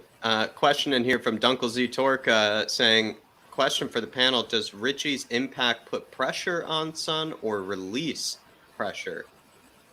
So, you know, does Sonny have more pressure with Richie competing with him, or does it actually take pressure maybe away from Sonny? I don't think it puts a bit of pressure on him to start performing, because obviously if he keeps going with a dry spell, then sooner or later we're going to change him for Richie. And he's going to be the one coming on and playing the cameos. Because we have to reward performance. If we're not rewarding performance, we're not going to win anything.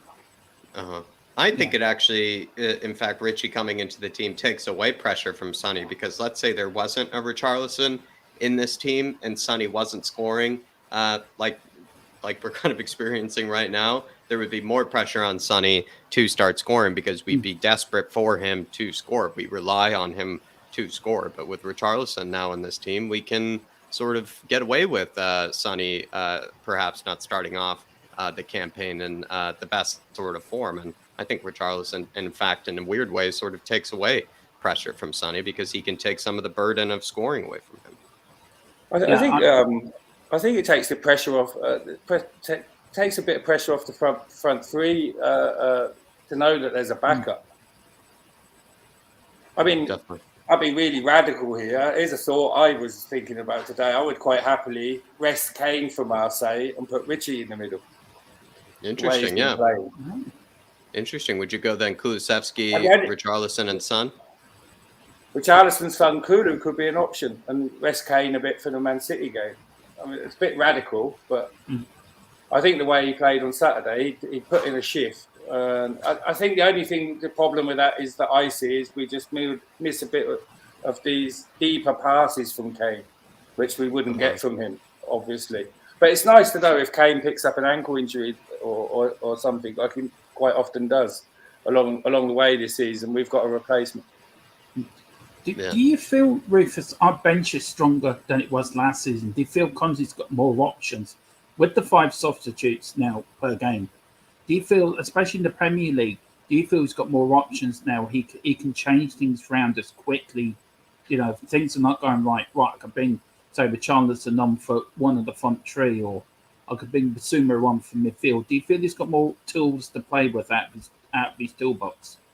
Most definitely. There was a couple of games last season, I can't remember which ones they were, and you could see Conte looking at the bench and then just shrugging his shoulders because he had nothing. You know, we didn't have a player that we could, an impact player like Richarlison to bring on.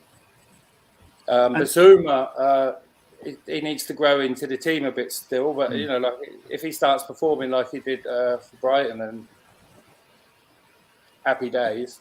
Yeah, and Man City. Longley is brilliant at getting the ball out the back. We've got a bit more depth on that side. I don't think it was a bad window. And I was saying I have a guy at work. He actually comes from Denmark. He loves Højbjerg. He's a Dortmund fan, sadly. But he was saying, you know, like it's surprising how quick the next transfer window is actually going to arrive on us with this World Cup.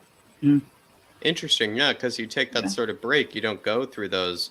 That's an interesting point there, Rufus. We're not going through those months of November and December in the same capacity of, game after we've game. We've got, about 8 weeks, and then it'll break. Yeah. And then there'll be a quiet period before the World Cup starts, and the World Cup starts just before, ends a few days before Christmas. Yeah, good point there. And then you've got the Christmas games. I mean, it's injuries. But that's going to be the same problem for everybody. You know, Haaland might not come back fit. Kane might not come back fit. Egypt in there? I can't remember if Egypt are in. No, I don't think they are. No, they're not. I think so. No. I can't remember all the teams. But yeah, everybody's going to be... and that might be a bonus for Liverpool. I mean, people were saying Liverpool have been a bit shaky lately. I mean, a well-rested Salah might be a bonus for them in the new year. Definitely. Do you feel, sorry, Jack, do you feel the World Cup might actually be a bonus for us with the gap, with there not being games in, say, the rest of like November and December coming back in St. Stephen's Day, which is Boxing Day for in Europe and America? Do you feel it could work in our favour? Depends how far the teams to go, doesn't it? It's just really an unknown quantity. It's like in one of the other fan shows, people ask me, how are we going to do in the Champions League? Was one of the questions. It's like, well, it hasn't even been drawn yet. And the draw is a big thing, you look at the group of death, Inter might go out, or Bayern might go out, or Barcelona might go out. It's... I'm hoping it's Inter because we might get our targets then in January because I need the money. Yeah. Maybe a Skriniar or Bastoni is sort of like available in January if Inter go out. Rufus, would you like to see Basuma? Would you like to see Basuma come in perhaps for a Højbjerg or come in for Bentancur this game in the Champions League? I feel like Conte is going to go for a strong lineup, but he probably could consider some rotation, with that City game coming up, only so much after. I mean, it's a difficult one. It's a really awkward match just to have that just before the City game. And I mean, I would have rather had the City game this week, to be honest, and Fulham next week. But that's the way the draw goes, so you just got to deal with it. I was talking to my friend Manu. He lives in Montpellier. And he was saying, they're actually shitting themselves as fans about the game. Because it's a completely different league to them. Yeah. And I've actually been to the Marseille and watched games of Manu, and I have to say that the quality of football is, and I'm not going to call it a farmers' league, but you've got Champions League football with one or two teams on top. I mean, at the moment, Montpellier, they wouldn't do well in the Championship, but they're fourth at the moment, or third, Montpellier. Marseille, Fourth, I think you mean. No, Montpellier are fourth, and Marseille are second, aren't they? Yeah. Marseille being second. Yeah, Marseille actually are Montpellier, level with which is his PSG. hometown. I mean, they really are like a low-class team, and they're up there in fourth. They're not comfortable about this game. The fans are not comfortable about this game at all whatsoever. They can see us giving them a spanking.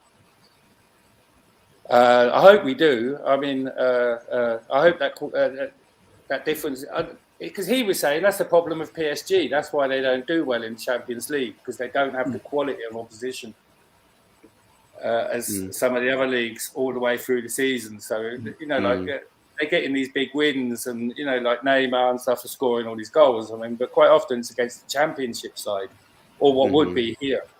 Do you feel, Rufus, that Marseille is a must-win? We have to get 3 points. We have to start, and we need to. Have to win all the home games. There's no doubt about that. You go into the Champions League, you have to win all your home games.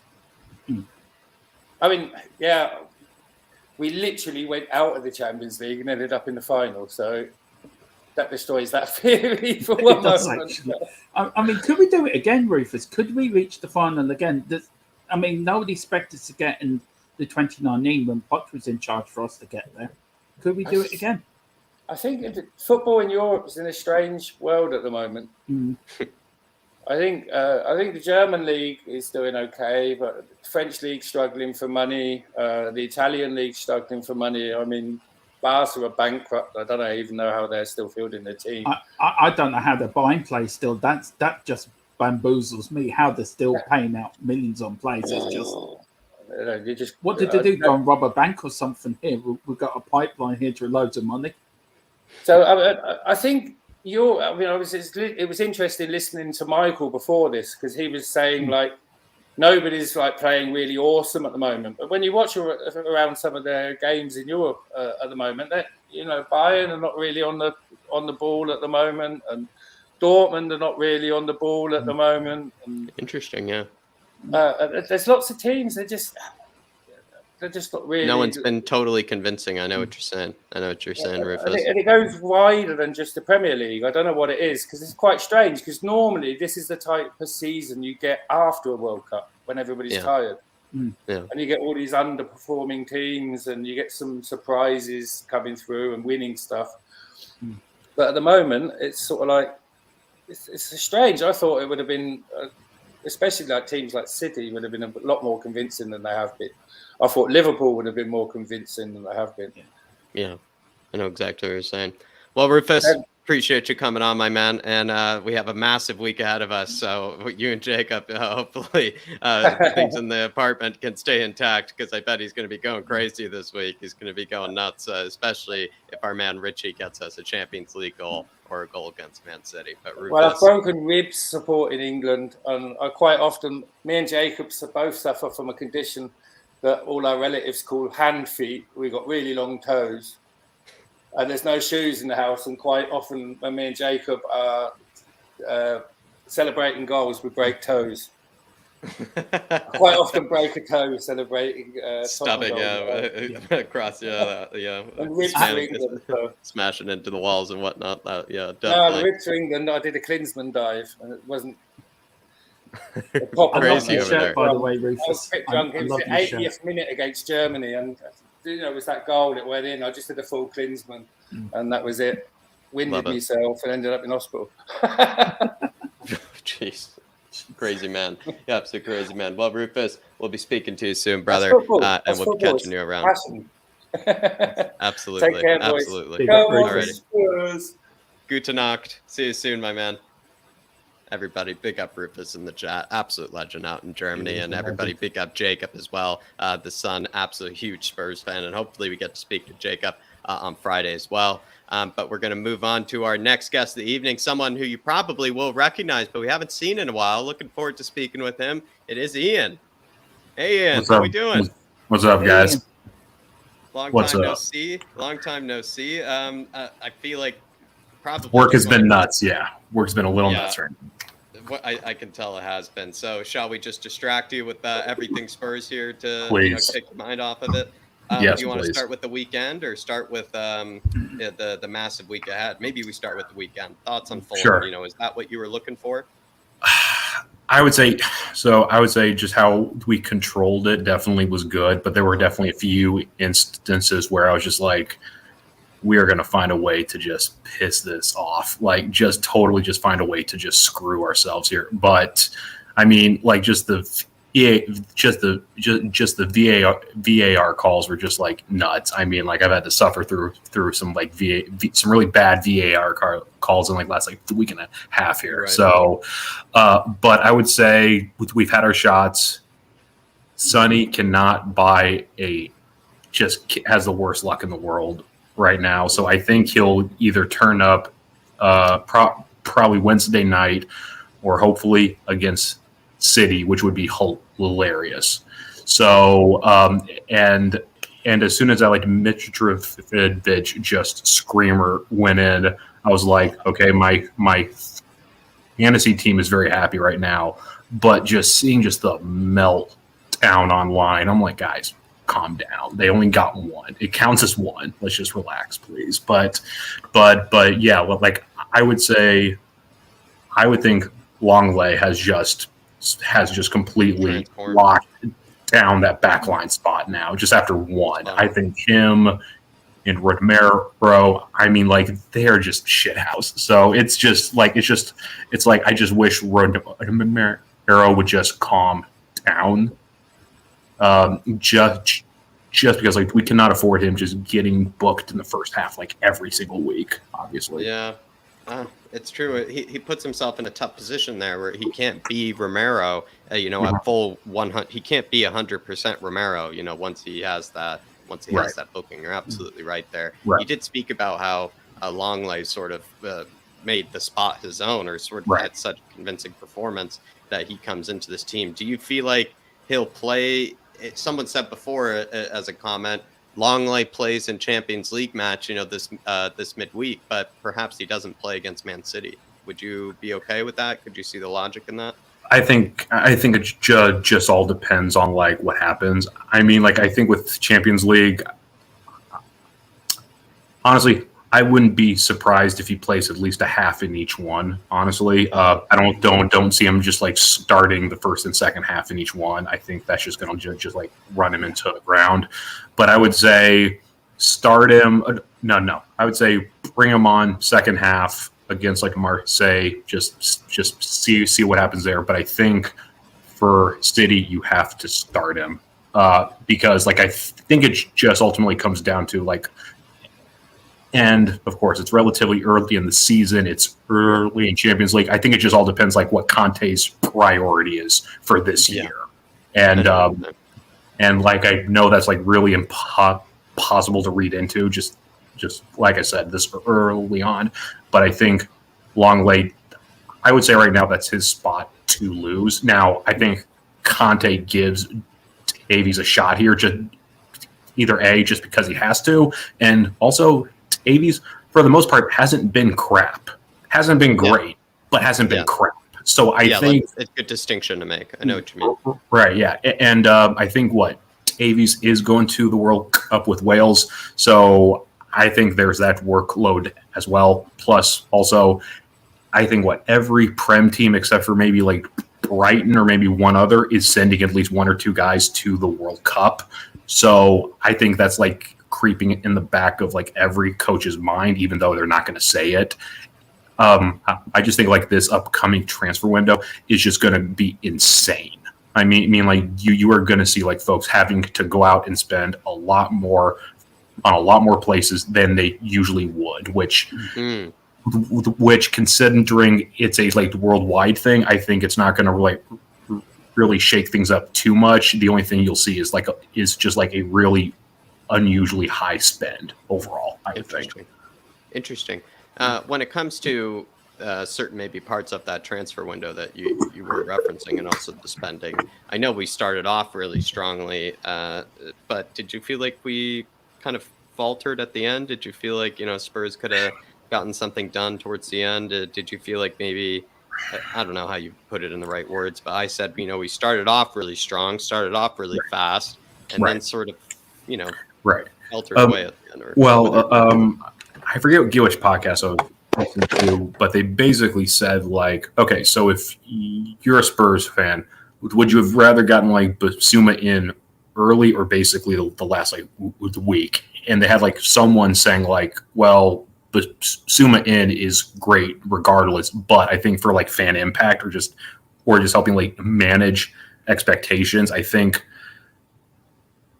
I can see the point where it's like you bring in someone late and it's good, but also like for just in Basuma's case, like I'm not saying like our central midfield was the greatest thing in the world. Him coming in definitely helps that, but I feel like though, since we got so much of the front areas taken care of so early, it's like on one hand, I'm not that surprised that we didn't bring in anyone in for that back line again, but I'm also like, what are we doing here? But to be fair, though, Eritici and Conte, I mean, like they're having to clean up like Steve Hitchens' mess. We seem to have forgot about the cleaning job. Not only so the much job, but the cleaning. It's like, and I completely am on the side of like folks who are saying like our back line isn't strong enough. That's just obvious as hell. Mm-hmm.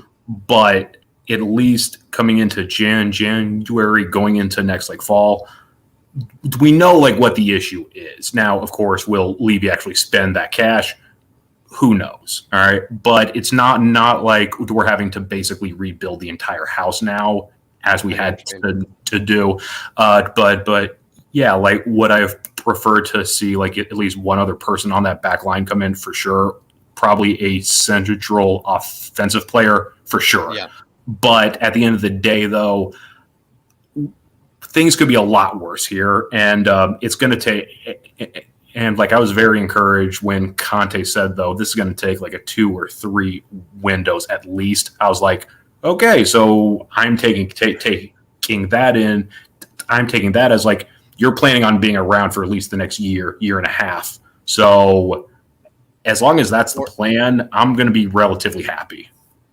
I agree with you there. I think that sort of suggested when he did say that sort of suggested that it has been communicated in some way to him, shape or form, that we aren't going to be able to invest 280 million like some clubs have this summer. And it was sort of a made reality to him.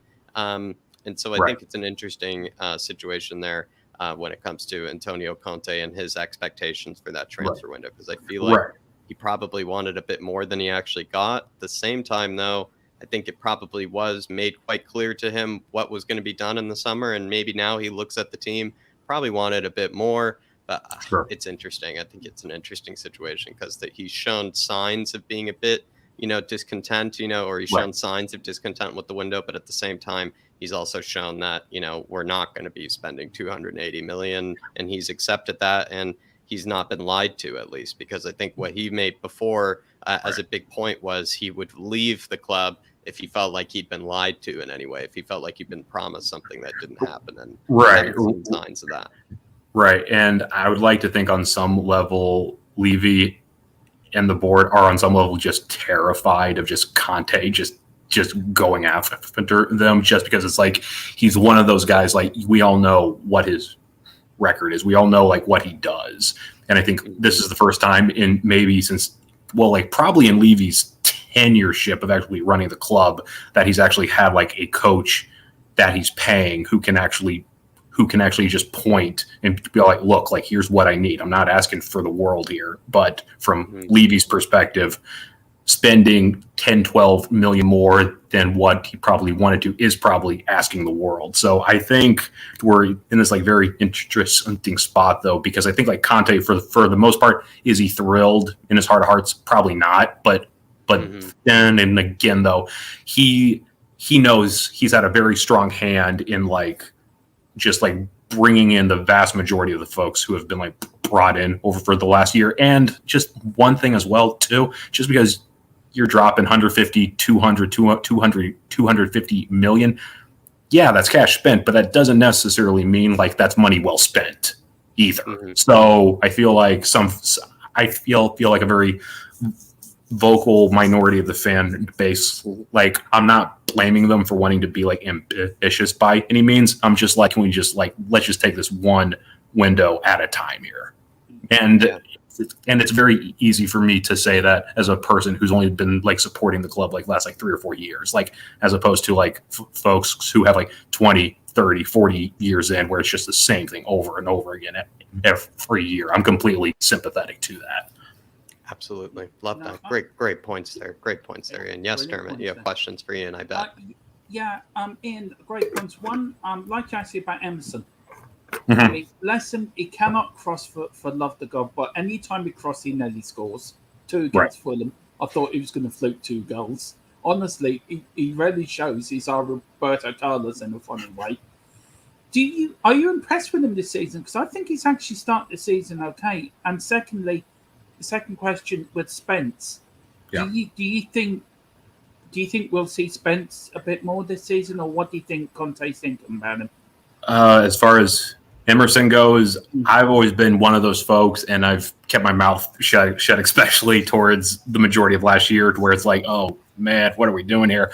But like, I've always been a huge fan of his since he's shown up. Like he was one of those folks. Nuno brought him in, so he's trying to do the best he can here. I think also something that gets lost in a lot of this, he's really young. I mean, like the vast majority of these guys we're bringing in, they're very young, playing out of position, and they're playing in a country where it's just culture shock. Okay, so now that said, though, these are not the first foreign players to ever play play somewhere else, actually.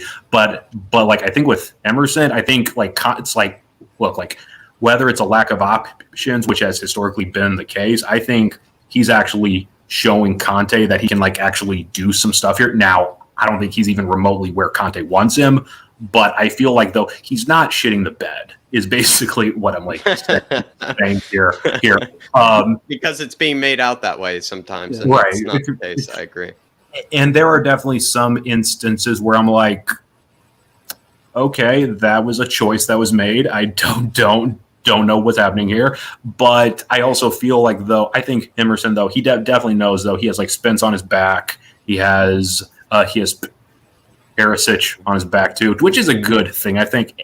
And like, I feel like one thing that's being like lost here, or perhaps it's just not being like mentioned enough, though, is that like Perisic comes in, like he's played this spot pretty much his entire life. Like he can teach these young guys so much. And Perisic knows, like, yeah, like he has like something to prove, but like he doesn't need to prove it every week like these younger folks do. Now, as far as like Spence is concerned, I think like Conte brought him in for a little bit against Forest at the end. That kid can run. I mean, just sweet God. I mean, like that dude has an engine on him. So I feel like he's just so raw. I think like Conte, like we've all heard the press conferences and interviews, but I feel like Conte, though, he'll find a use for him, I'm sure. Now, do I think it'll be as fast as what like Spence wants, or should just even like the hardcore like Spence fans? Of course not. But I feel like though we're fairly early enough in the season here. Who knows? Folks could get hurt. Folks could get shipped out. I just feel like right now, like it's a good problem to have, and like he's by far like the quickest person we have. Like it's like that's like sort of the issue I always had like with like Bergwijn. Loved him to death, just pure speed. Just couldn't finish, at least not when it counted. But of course, like in like my eyes, how he finished out that match at Leicester last year, just icon. But yeah, like as far as like Spence is concerned, I'm not too concerned. I feel like he will get his time for sure. In fact, I think what's interesting, Ian, is Conte has come out and basically said himself that Emerson is sort of the preferred choice, and a lot of Mhm. people were thinking Doherty was Conte's preferred choice, and in fact was even asked by a journalist in the press conference, or at least the press conference leading into that Fulham game, is Doherty still your preferred choice? He Right. essentially just said, I picked the right wing back that I think is going to help us win games, and he's Right. only picked Emerson so far. So it is Right. kind of a miraculous sort of story that every single Spurs fan thought Emerson was going to be the first one to leave, or one of the first ones Right. to be probably put on the transfer list, to be sold out the club. But in fact, he's actually the one that is preferred by Antonio Conte. Whether that be because the competition isn't very good at right wing back, who's to say? But a lot of people thought it would be the likes of Doherty, and it actually hasn't been, and it has been Emerson as the preferred one. What's even more interesting is, who knows, perhaps Spence could even replace Doherty as the sort of backup. Maybe he could take that sort of spot, away from Emerson, or away from Doherty. Which is what I think will ultimately end up happening here. It's like, I think the biggest thing working against like Augerty is his age. Like, and of course, like I'm like saying this knowing full well that like Perisic is basically the same age, but Perisic is just like he's like it's like he just takes care of himself so well.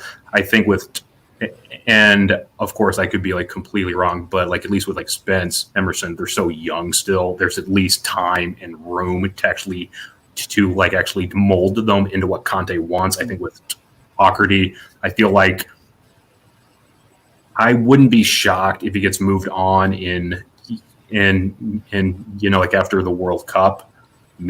But for sure, I think he's gone by this time next year easily.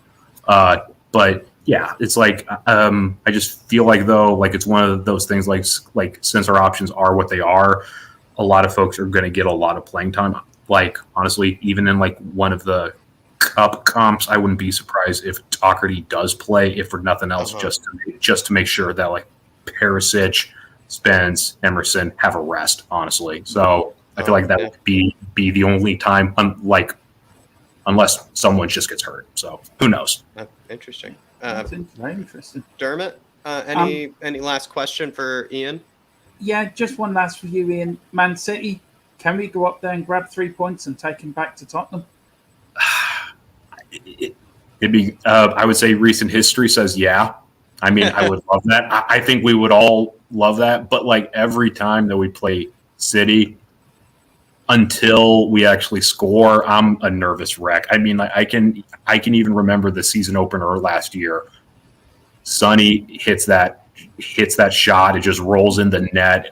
But there were, I would say sure, but even a draw though, I feel like for us it's a point gained, and for City it's 2 points dropped. Honestly, but if like we can just go in there and just rough shot them up, I mean that would be great. I mean, like Pep has nothing for us, which is hilarious. Just because, like you would see, it's like you would just think on paper they would just roll us every week. You would think, but for whatever reason, ever since we moved in to the new, like with White Hart Lane, even if we're not playing there, we somehow can just eke one out. So yeah. So I would say probably 2-2 draw, I would say, but obviously a win would be very happy. So, love that. I think a point would be a point gain. A point would be a point gain. Right. Yeah, it's like, and like I was actually thinking like this time last year, and of course it does us absolutely nothing to compare like last season to this one. But the fact is that we started out 9-point streak. Then we lose our next 3-0 each one. So each performance just gets worse than the last. Even that West Ham draw was just infuriating just because we had them. But we still picked up a point, and it's West Ham, and we always play the way we play at West Ham. So I would say right now, overall, I'm feeling cautiously optimistic here. Do I think we win the league? I think a lot of stuff would have to break our way for that to happen. But for me personally, win at least one piece of silverware and finish in the top 4. I don't really care where in the top 4, because on some level, if you don't finish first, second, third, or fourth, in the grand scheme of things, it doesn't really impact anything for the most part. But yeah, it's like I would say, like, just win something and just, man, here is just hoping. And yeah, like I think like Champions League, I definitely think we definitely top the group. Then that's when things just get really weird. So It starts getting spicy after that. That's for yeah, sure. yeah. I'm looking forward to this week. Massive week for us. Oh, Ian. for sure. Absolutely massive. Oh, for And sure. Oh, for I'm sure. looking forward to seeing what you have to say about it on Twitter. Looking forward to seeing what you have to say in the various groups and whatnot. And hopefully we'll be able to catch you soon, especially if the work week isn't so tough on you. But Ian, really appreciate you taking the time out of your evening. It was really good to see you, my man. All right, guys, all the ways. All right, and also happy 140th birthday Spurs. Love that. Love that, Ian. All right, cards in the mail to the big cockerel. Cards in the mail. Send him a happy birthday card. Big up. All right, man. Appreciate you. All right, guys. Appreciate you. See ya. All right, guys. See you later. Everybody, big up Ian, absolute legend. Just like Michael, really love chatting to that guy. I think has really good tactical insight as well, so he does. But big up Ian. Everybody, show him a bit of love in the chat. But Dermot, we're going on to your partner in crime over on the THFC Till I Die. The Queen Ellie is here. There she is. Ellie. Hello. Hello, Your How you Majesty. doing? How are you? Yeah, all bow down to the THFC Till I Die and the Irish It's a Hotspur. THFC Yes. takeover, Ellie, Ellie. Dave and Jack don't know, but this is actually a private takeover. We're sort of doing it from inside, so Yeah. That's what, From Yeah. the inside out, So from the inside I'm going to out. be the new David and you're going to be the new Jack. Ellie, what We do you would want to never talk do about? Where that are we to you. starting? we never would. No. I want to talk about our fantastic performance and Let's go. our French delight, Longley, and our Brazilian nutcase, Richarlison, because they were the two standout performers. I would give it to Højbjerg, but I can't always give it to him because he was fantastic. But there was something about Longley's passing and general receiving of the ball and his comfort on the ball and he's confident. It gave Lloris more confidence. It gave Romero more confidence, and it even made Dyer more confident. Because normally, what happens is Romero passes it to Dyer, Dyer passes it to Romero, and it's like monotonous. You think, when is the ball going to go forward? So this is what Longley, a bit of extra class, brings to our team, right? And we were fantastic in transition because of it. And Our man Højbjerg was getting a lot of service, I thought. Yes, because what happened is Longley was passing it to the wing backs were passing it in, or Longley would be making a fantastic ball to Romero or to the midfield, and then they were off. And you pass it to Sonny as well, and he's off as well.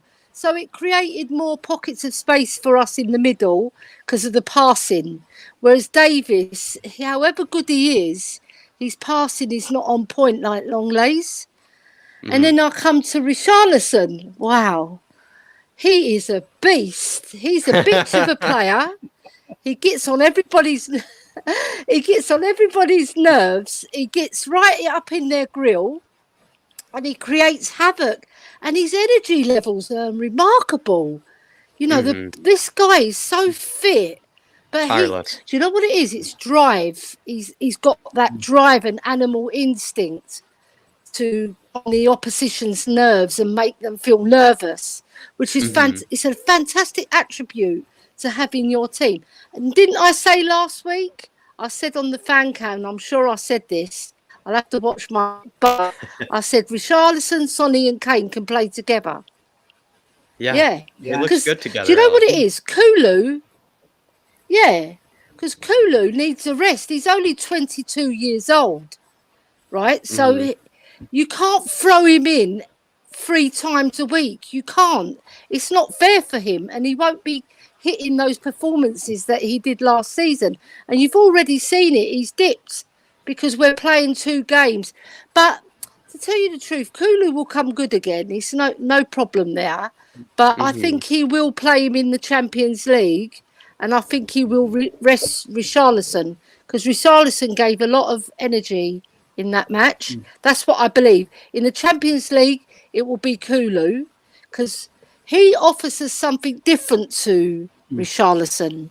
He does. You know, a bit of Will class. Conte want that work left rate against peg. Man City? Is that what you're saying, Ellie? Maybe Richarlison? Yeah, wants that's that what work I rate think. against Man City? Yeah. So I'm sure, 100% sure, that Richarlison will start against Man City to get on their nerves. Because when you press Man City and put them off their game, they're not as good as everybody thinks. I agree. Yeah. Obviously, they can pick you off because they got players who can hurt you. You make one mistake against them and it's bang in the net. But we've got our players who can score as well. And we showed that last season. You know, you have to be patient.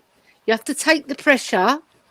And then it's good to play a cat and mouse game with them. Because if you try to outplay them off the field, you've got no chance, because their ball play is fantastic.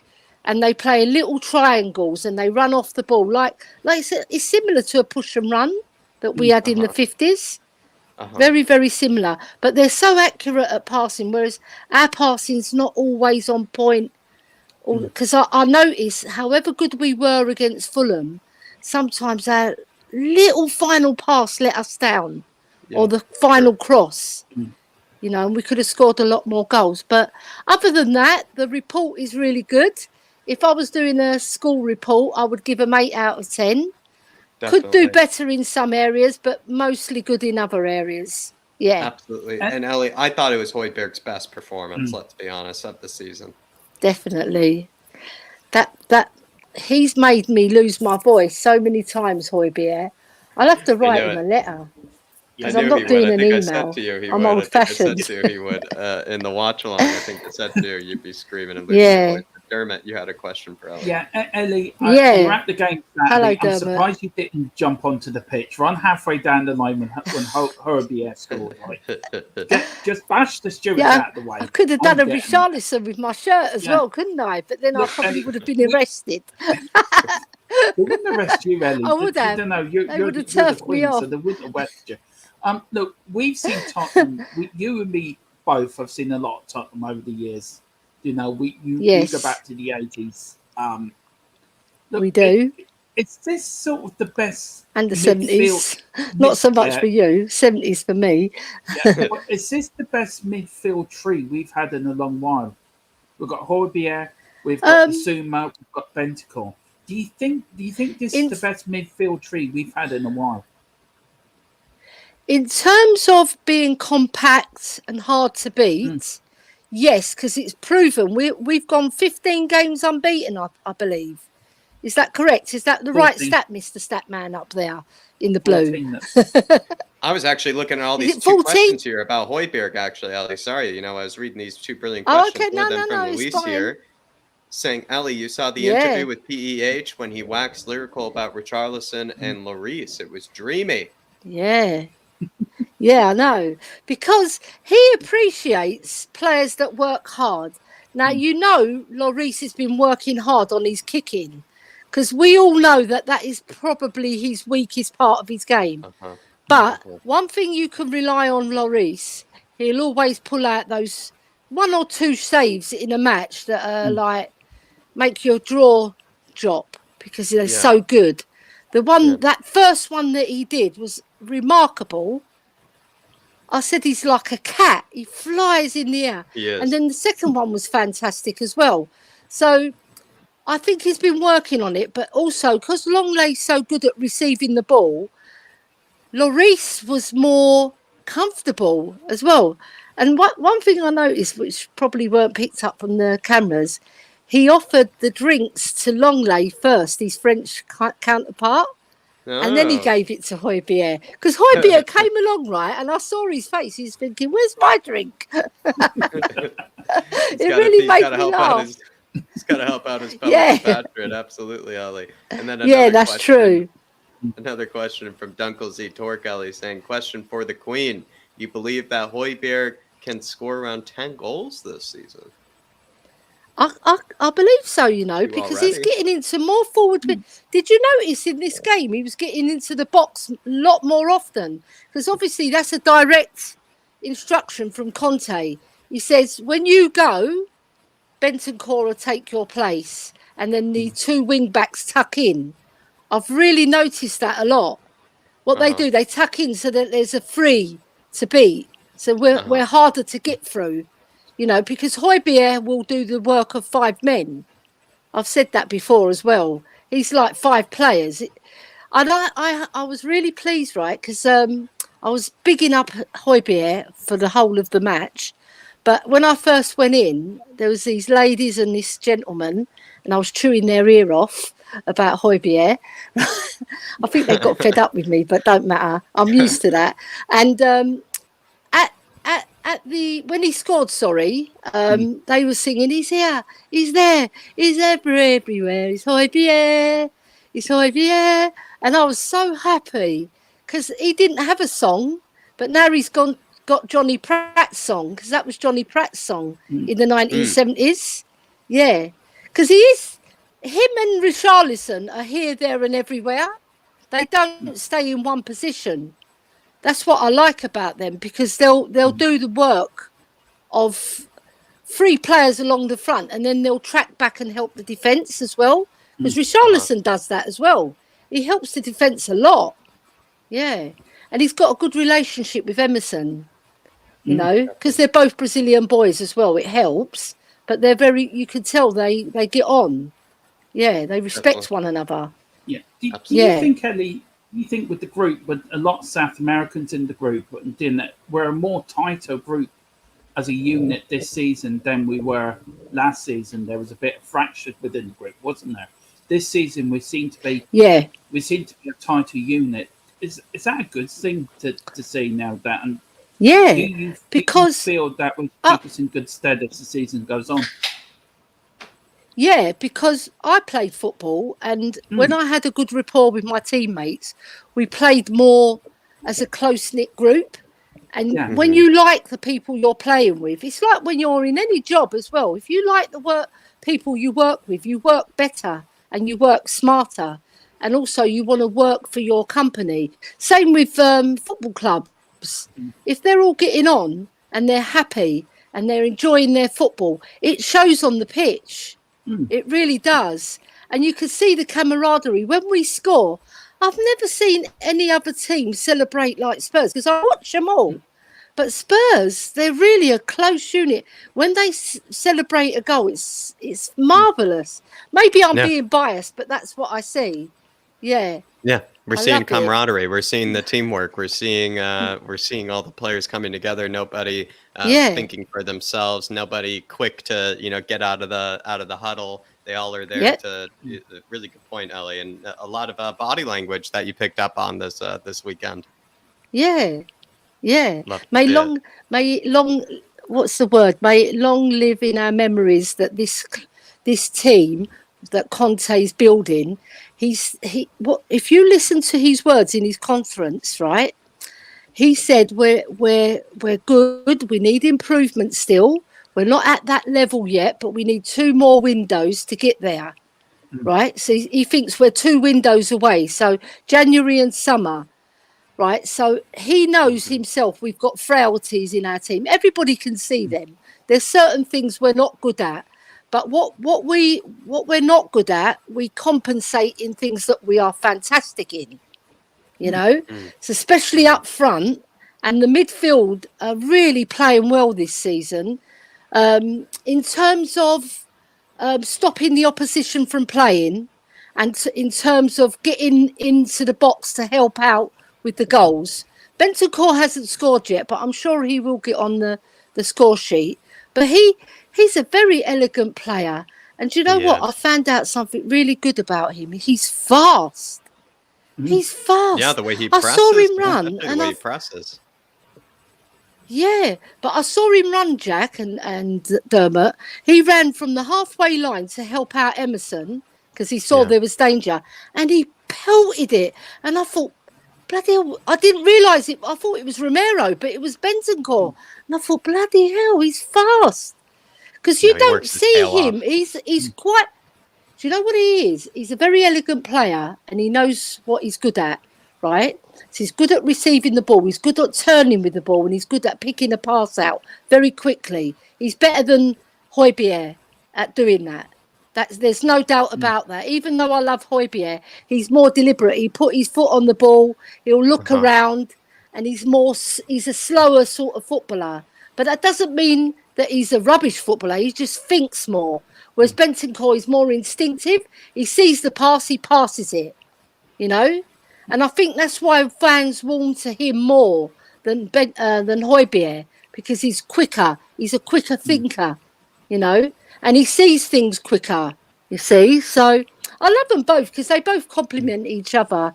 And I want to see Skippy play as well, because I want to see Skippy come into the team to get his chance as well, because he was so good for us. But who do you drop? You have to drop one of them or play all three. You see, and then there's Basuma as well. Speaking of which, with Basuma playing the Champions I wouldn't League, drop Højbjerg. Just put it that I way. didn't think you heard that, Ellie. who would you play in the Champions League, No, Alex, no. in the midfield? I'll see you later. I would play. Do you know who I would play? Basuma and Bentancur. Give Højbjerg a rest. Yeah. I Yeah. agree. Do you know why? Because when Tell we me why. go to play Man City, I want Højbjerg to be fresher.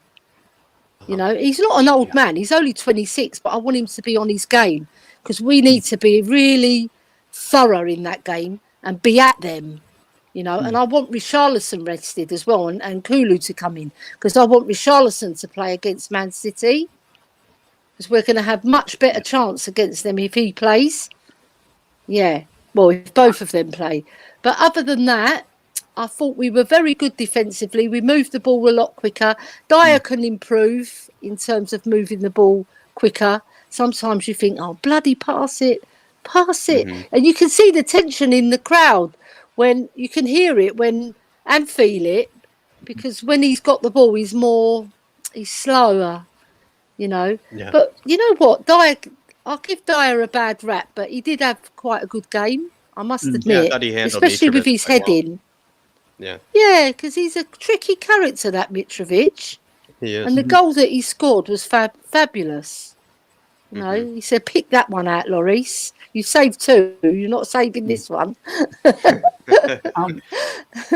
just want to say one thing about this lady, Jack, for 2 minutes. It's okay. I know Tottenham celebrating her birthday today. This lady below us should be recognised more as being a founder member for the women's side of the Spurs team. Definitely. She played in the 80s and the 70s where women's football wasn't big, women's football wasn't unpopular, and I think everyone should bow down to this woman. She's a lovely lady. She really is. She's a 42-carat diamond. That's what Ellie is. And I've emailed the club today to try to get the club to touched my recognise heart. this person, because she is a former professional ladies footballer. She's a trailblazer. She laid the foundations for future women's football and for women in general in football. And this woman should be commendated, and everyone should just love her, because she is a 42-carat diamond. And Ellie, for me, it's a pleasure to know you. I know Jack and Dave feel the same as well. Everyone, please show Ellie some love, because she is a Spurs legend, footballing legend. And by the way, Ellie, I think Bobby Buckle's trying to send you a message behind you. Would you like flashing? Yeah, you see the flashing light. That's I've got to fix that. Electrician tomorrow. Yeah, I was just going to add to that. But everyone, please. I've always loved. Yeah, continue, I've always loved football. I love football. I loved when I was younger and I used to go past the Spurs ground. I just dreamed of playing there one day, you know, because I absolutely adored. I had 7 brothers, so what was I going to do? I wasn't going to play with dollies, so I played football all the time. I got into the boys' team at my school, the Drayton School in Tottenham. They picked me for the boys' team, and I looked like a boy actually, because I had short hair. I was a tomboy. I dressed like a boy, but I wasn't a boy. I was a girl, obviously. But I always thought of Spurs They were always my first thought when I woke up in the morning, when I go to bed at night. And it's the same now. I haven't lost my passion. And I love the way the women's game has progressed, and it's getting recognition.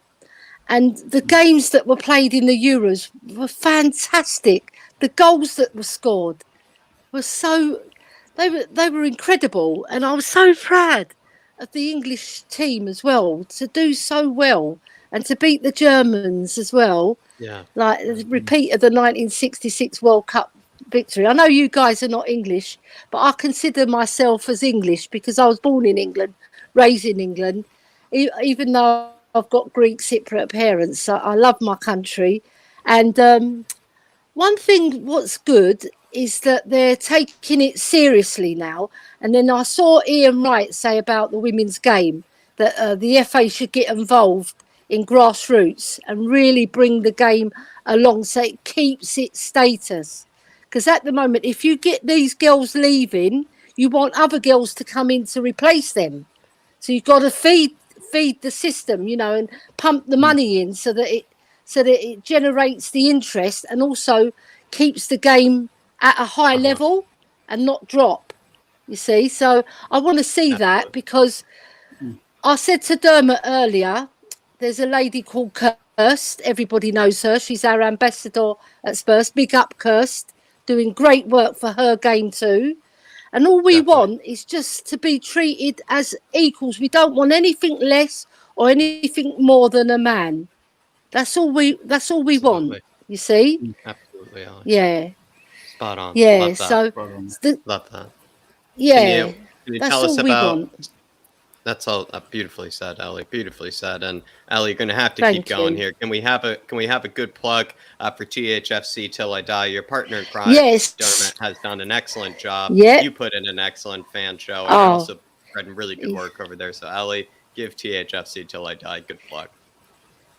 He's our General Dermot, staying up to 3 o'clock in the morning to do our show. That's what I call dedication. And what I've been working hard behind the scenes, trying to get us more subscribers on Twitter and on Instagram, sending out little portfolios of what we're all about, so people know, you know, what our ethos is and what our goals are in our channel. Now we have some fantastic shows coming up on THFC Till I Die. We've got the King, the Queen, and the Godfather. The Godfather being our Philip Brady. What a fantastic man. We do loads of player profiles, past and present. We do look back in history, watch-alongs with old matches, more modern matches if we can get hold of them. And, you know, we're trying to progress our channel in a way that appeals to all age groups and all people that love Spurs. Because we're passionate about Spurs, like on the Irish Hotspur. So we're trying to follow in your footsteps to bring to the fans things that they want to see, you know. And these fan cams are fantastic because it's a voice for the fans, you know. And on our show, when we do the second part of the 140th birthday, we're having fans on so they can tell us their best Spurs moment, just one each, and then they can talk about it for 10 minutes or longer. If it goes longer, we're not going to turf them off, obviously, but it's going to make it a very interesting show, because when you hear people's stories, they're so heartwarming, you know, how they became Spurs fan, what their best Spurs moment is, and why it was their best Spurs, because that's the reason, that's the crux of it, why it was so special. Maybe their dad or their mum took them, or they went with a baby sister and it was their baby sister's first game at Spurs. You know, there's so many stories that can be told, and we're there to hear and, you know, and take it all in. You guys are the storytellers. And you guys are the historians. yeah, the storytellers. Yeah. And I just want to big up the Irish Hotspur, because you're fabulous. I love your channel. You know that. I've been here since the offset.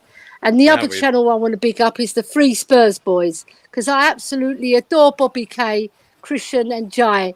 They're fantastic. And what they do with the Couve and the Can, excellent show. They're so good at what they do, you know, and they're raw, the boys, you know, but what they do, I love it, because they they do it like a proper real show, you know, Yeah. and they've got their family intricacies. They have their little digs at one another, and it makes it more fun, you know. Family atmosphere. Yeah. I mean, I sent Bobby Tina Turner's Simply the Best last night because he allowed me to do a fan cam for him, and it was my day at Tottenham Hotspur, and it was so good. He's such a good man. He's got a very good heart, and he cares about the fans that follow him, just like yourselves, Jack. You really do care. You just don't. You give all your time to create these shows for the fans, and then you have the fans on. It's fantastic. I'll take my hat off to you. There you go.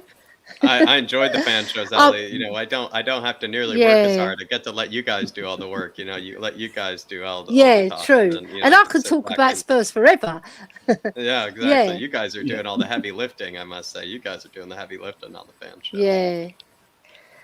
And it was so good being at the match because that was my first match of the season.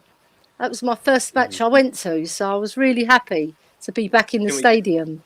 Yeah. Can we get 2 score predictions, Ellie, before we let you go? Yep. Right, so I think we'll beat Marseille 3-0. I really do. I think even though they've got Suarez, he's not going to... It is the Suarez that bites people, isn't it? Yeah. I think so. That they've got. And Alexis Sanchez. Luis Suarez. Yeah. Veterans.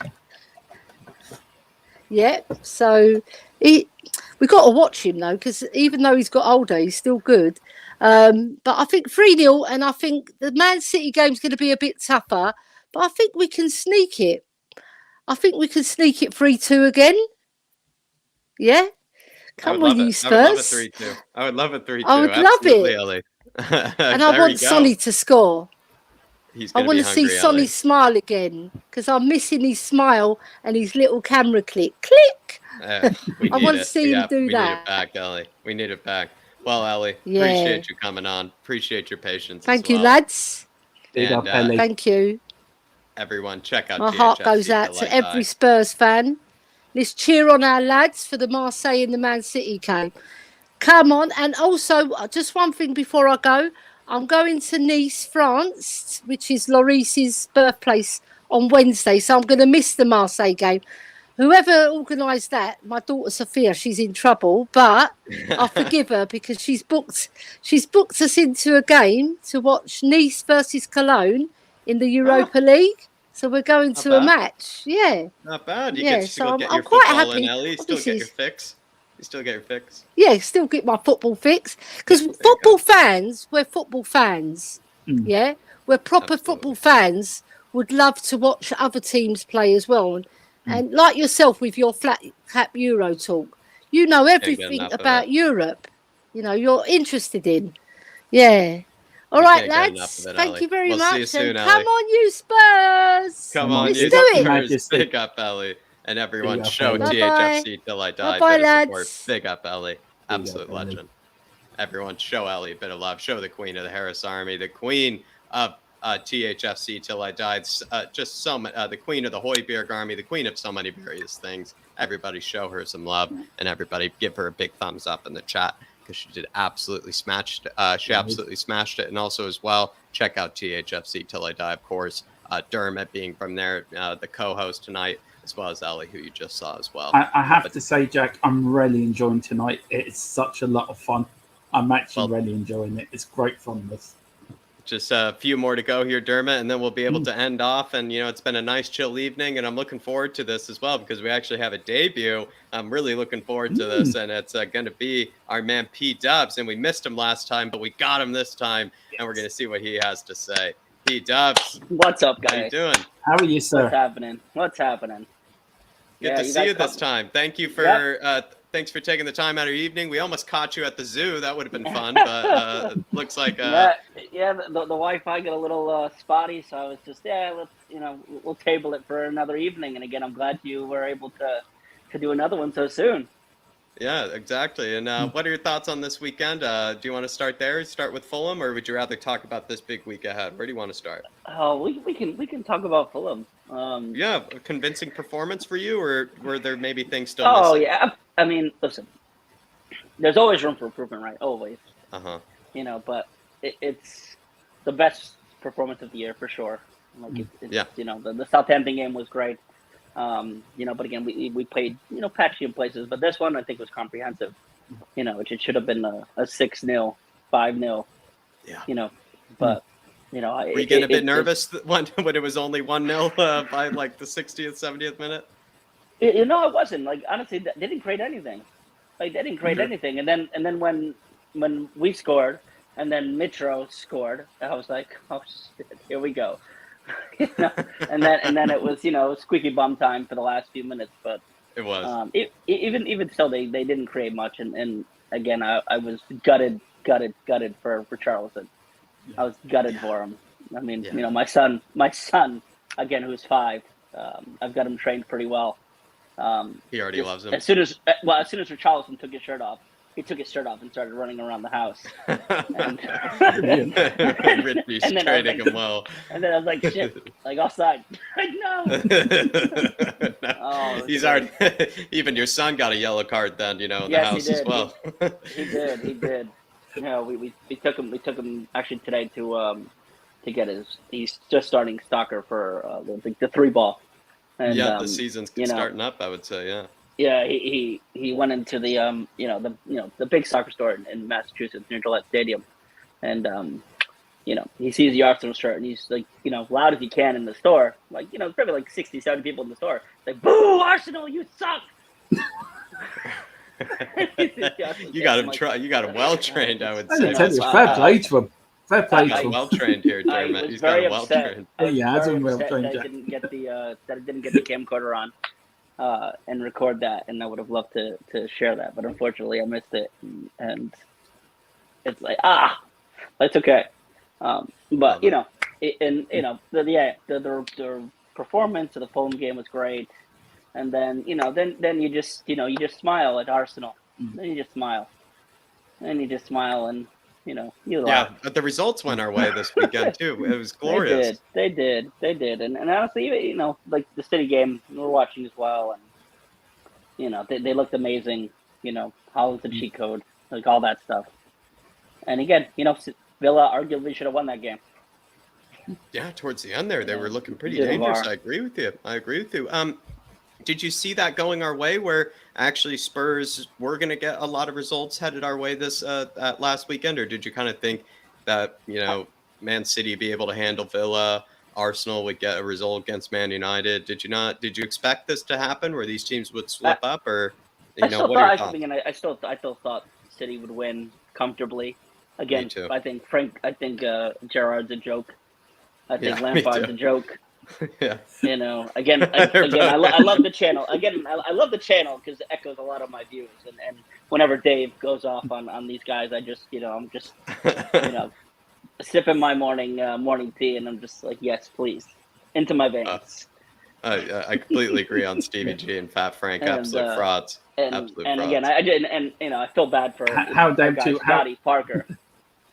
And after the Bournemouth result, I felt for him.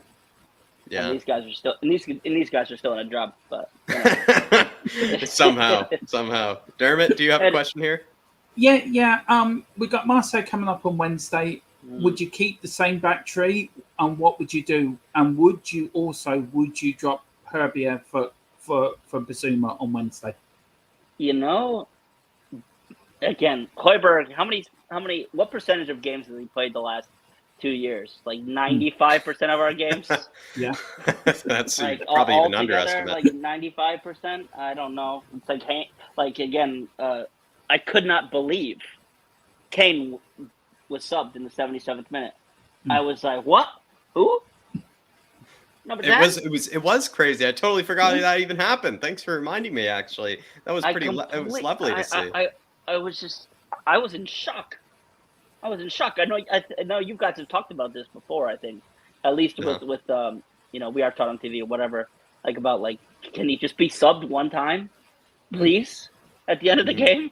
Yeah, and I agree. It almost seems like you're not allowed to sub off Harry Kane only under the right conditions, and it makes sense. He's the world-class player. It's our best striker, but just certain moments we keep him on the pitch probably when we don't need to. For sure. You know what I mean? I mean, especially with, again, like, he's going to play every minute of the World Cup. You know, he needs more rest than most, I would say, and you know, it's going to suck. But I think Eric Dyer is going to make the England team, and you know, he's playing so well. Is he going to replace Slabhead? Oh boy, you know what? Again, I assume, Jack, you're a U.S. men's national team fan. Sort of, yeah.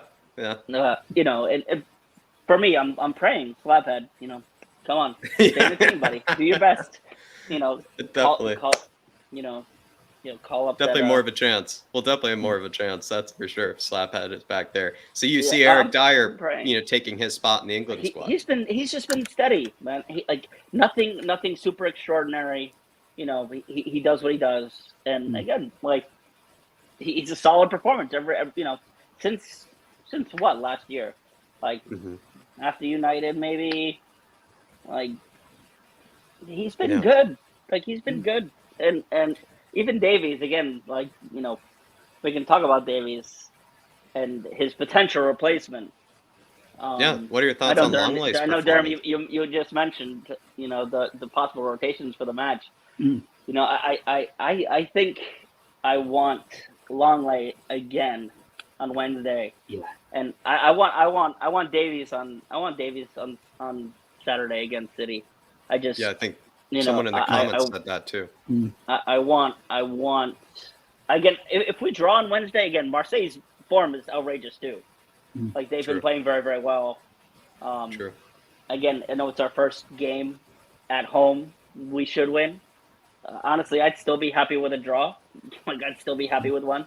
And again, I think Basuma needs to play. Like, Højbjerg needs, again, like, I want Højbjerg to have some rest. Again, he's going to play every minute of the damn World Cup too. Like, again, you know, Denmark is a very good team. Yeah. Denmark is a very good team. You're raising very good points here.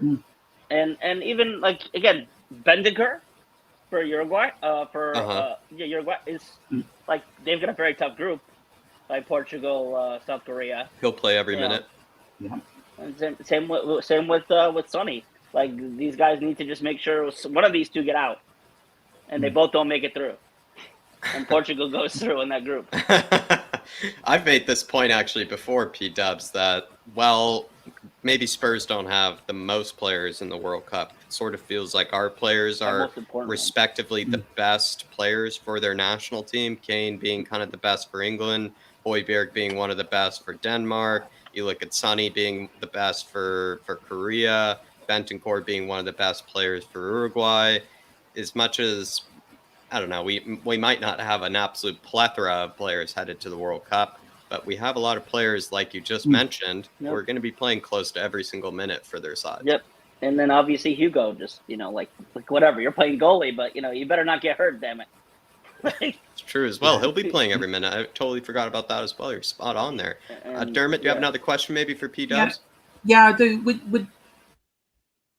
With our bench being stronger, do you think, as I asked this earlier, do you think Conte's got more tools now to work with, especially against Marseille and especially against Man City, who we are their bogey team? So we should, do you think Conte has more tools to work with, which makes it easier for us to get more good results going forward? Yeah, I mean, Richarlison is such a shithouse. Like, he's glorious. I mean, I just, you know, I was going back and forth again. I've got a bunch of friends that follow the Prem, and we all talk crap about each other and whatnot. And, like, one Liverpool friend said, you know, like, Richarlison would be really good for you. And again, this is before the end of the year. Like, you know, there were some maybe rumors and whatnot. And I was like, I don't know. Like, does he do anything? And, like, obviously, you know, we're 5 games, 6 games in. He's just work rate. Yeah. Is enough. He's an animal. Like, and just, like, again, like, the keepy uppies, I just was just like, can you just do that, like, at the Emirates when we're up 2-0? Just do that in front of... How did you feel about that? Were you happy he was doing that against France? Did you have any problem at all with that? I was dying laughing, and like, all the negative commentary, like, I couldn't believe it was a story. Yeah. But I was just dying laughing. I had it on replay. I must have replayed it at least 100 times. Love that. And then I love that. obviously, still, just as funny watching him get taken out, because that should be the order of things. Mm. I think last year I don't know. There was something. I think, did we play at Everton or something like that? And we had some disrespectful thing, and they just sat over and took it. Mm. I'm not quite sure. I think I know what you're saying. I think I know what Yeah. you're saying. He had a bit of controversy with us against Spurs. I think he dived a few times on us. Was causing Romero some problems. I think he was a bit of a nuisance to us. Yeah, but yeah, it's the team is definitely improved. Like the window as itself. I mean, we can talk about the window. It was a good one. Like, wasn't a great one. It was a good one. Again, What are your thoughts on it? Did you feel like the big story I have, or like the summary I have, is that Spurs started really well, and in fact started off the strongest they possibly could, and then it sort of withered away, or just didn't really end in this strong manner that we probably Yeah, wanted. I mean, I can't, like before South Korea, we were done basically. It felt that's that way. ridiculous. Like, that's crazy to me. Like we were basically done. Like, Richarlison was in, Bissouma was in. Do you feel like we missed out though, maybe on something extra, like a center back or I mean, midfielder? we definitely missed out. But I mean, from Conte, it just seems that's all we could do. Which is, again, I think it's bullshit, by the way. But because again, they still have 50 million that they haven't released, right? Mm. They haven't even there's 50 million that hasn't been released from the whatever those bonds or whatever. Yeah. So perhaps that could be used in January. But I agree. It felt like one of the targets even beforehand was getting in 2 center backs for me. They really didn't. I don't know. They didn't really hit the mark there. I thought they hit the mark in other areas. They accomplished the backup number 9, or the rotation, however you want to call it, number 9 for Harry Kane. We fixed that with Richarlison. That was an issue Spurs had for seasons on end, absolute seasons. We never found a real competent sort of kind of competitor for Harry Kane. We accomplished that. We found some extra midfielders to compete with Højbjerg, like you said, who plays way too many games as is. Felt like Spurs did accomplish a few goals in the transfer market, but one of the big ones was center backs, and I just didn't think we really accomplished what we wanted. And if I remember, it was bringing in 2 center backs.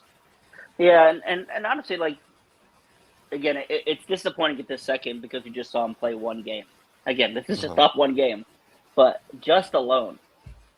I mean, if we could have, again, I thought there was some rumor of like an $8 million buy option somewhere, or a $10 million buy option. If it was anything close to that, like, I think we look foolish at the moment.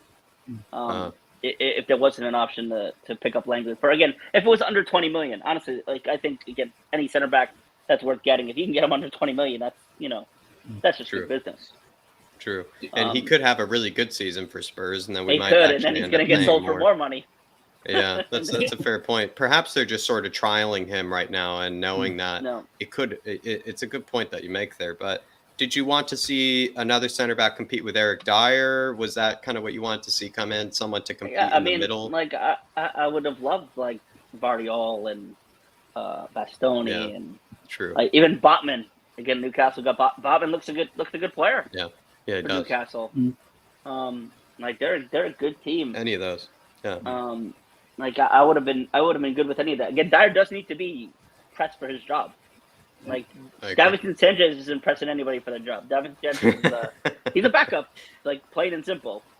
Like, he's a like, again, he's not Harry Winks bad, but he's Bentaleb, like Bentaleb backup. Maybe those sort of levels. Maybe those sort of levels. That well said. Dermot, do you have maybe one last question here for him? Yeah, it's about the transfer window. How happy are you that we got Romero down to a 5-year deal? I mean, is that one of the best things to come out of this window, that we've got Romero, he's down for a long-term contract, and that we know he's not. We've got that out of the way now. Are you happy that we've got him now? Yeah, I mean, again, I assume that Kulusevski is getting done next year. And this one, again, the Romero one was just, again, it's amazing business. And the only thing, again, like, you know, to bring back a past thing, again, I don't think it'll be the same, but the stupid Lo Celso like played out of his freaking mind for Mourinho, and then he's like, "Oh, we have to make sure this is permanent," and then we spent, you know, the rest of the 42 million or whatever it was on. Again, I don't think it's the same. I think Romero's way above the quality there. But yeah, I mean, it's the team. The team is again one of the 2 undefeated teams in the league. You know, and in fact, coming up against Man City, the only 2 teams left that are undefeated in the league. Could we stay undefeated? What do you think? So last year, when we went there, we were what? Like, we had lost 3 in a row or something. Was it right? I believe so. Yeah. Yes. And so undefeated going into this one, City off a draw. Listen, like, I don't know if any other team outside of PSG can just say, yeah, you know, like, hey, we're gonna just beat them. Like, you know, we'll beat them 2-1, 3-1. Like, I honestly don't think any team in the world can just straight up say that. But there is a but. But boy, we just play so well against the big teams. We do. Like, again, like Chelsea being maybe the outlier, just because they get up for us like West Ham do, because they're a shit team. But I agree with you. Despite how good they are, despite them being the best team in the world, we have a good record against them, and you just can't ignore it. And it does show that Spurs show up in these sort of games. Yeah, and again, like Holland is, again, what you talked about. Like, again, he's again 10 goals already. It's insane. Yeah. And again, there was something I was watching this morning saying all he needs is 3 goals a month or something in the Prem to break the record. If he keeps going all the way through, like, that's I mean, hopefully we'll be the one team that stops him. That'll be impressive. Absurdity. Like, there's some absurdity. Like, I mean, can we stop him? Is the question. I think it's possible. Do I think it's going to happen? I don't. I think they're going to score. It's going to be a wild game. And again, like, I teach tennis, and I teach basically every morning, like 8 to like 12 on Saturday, Sunday. So I don't often get to watch, especially the Sunday games live. But this one's a 12:30 kickoff for us here in Rhode Island. So I get to watch this one. I gotta say, guys, I think it's gonna be like a 5-3. Yeah, someone said 4-3. Yeah, I think we're gonna get 5. It's gonna be like a weird, like, they'll go up maybe, or I think we'll go up early. We'll go up 2-0 early. They'll come back. They'll be up 3-2, and then we'll just pam them on counters. I think Son hat trick incoming. He's hungry. Again, I think Son hat trick incoming, and I do think Son scores against Marseille. He's not going to be rested until he scores, I think. I think Conte, that's an interesting take. I like that. I don't think he's going to be rested until he scores. Love that. I'm thinking 5-3. Yep. Son hat trick, and then we'll go now, Sessegnon, you guys think Sessegnon will play on Saturday? Pocket. It could be that. It could be perhaps Perisic saved. Maybe Conte wants a more defensive sort of solid lineup instead of a more attacking lineup for Man City. You could be right. I'm gonna go with Sessegnon, and I'm gonna go he'll score. And obviously Harry Kane just murders Manchester City, so I'm going there too. And actually Harry Kane with 4 assists too. So we'll just throw that. We'll throw it on there. Might as well. Harry Kane goal and 4 assists, Son hat trick, and then a Sessegnon. Why not? I love the positive. I love the positive thoughts. I love it. You got to be positive. Brilliant. Again, you got to be positive. Again, part of the reason why I love the channel, big up to you, Jack. For it's one of the channels. Again, obviously I follow all the channels, and this is the one I regularly turn to whenever you guys are on live. I always put it on. Maybe I'll make a comment or two, but it's one of those that I'm like, yes, please. again, when the team plays shit, it's okay. Like, yes, it's fine. We can talk about it. We find But a like way. when we're scoring and we haven't lost, I don't hear that crap. Yeah, it's So- always ecstasy over here when we're playing well, and then when things aren't going so well, we find a way to talk about it. We find a way to break down what's going wrong, but it's never always doom and gloom. I think we can always try to find the light at the end of the tunnel, like Dermot likes to say. A common term probably used over here. But P Dubs smashed it, my man. Absolutely Big up, smashed buddy. it. There you go. Big up. Continuing the trend of the debuts going really strong here, and Big up. really appreciate you, my man. And it was a shame I missed you Friday, but I'm really glad that Yeah, you came yeah. onto this one, and hopefully we get to see you more regularly when you have the time. So Pete Dubs, really appreciate you, brother. Yeah, cheers, Jack. Enjoy. Big Thanks, up. Darn. Big up, Alrighty, big up, big catch up. you, my man. Come on, you Yeah, Spurs. yeah. Big up. Come on. Love it. Everybody, big up Pete Dubs. What a debut there, Dermot. What a Brilliant debut. debut. Just continuing the trend of the strong debuts, I must say. Absolute legend.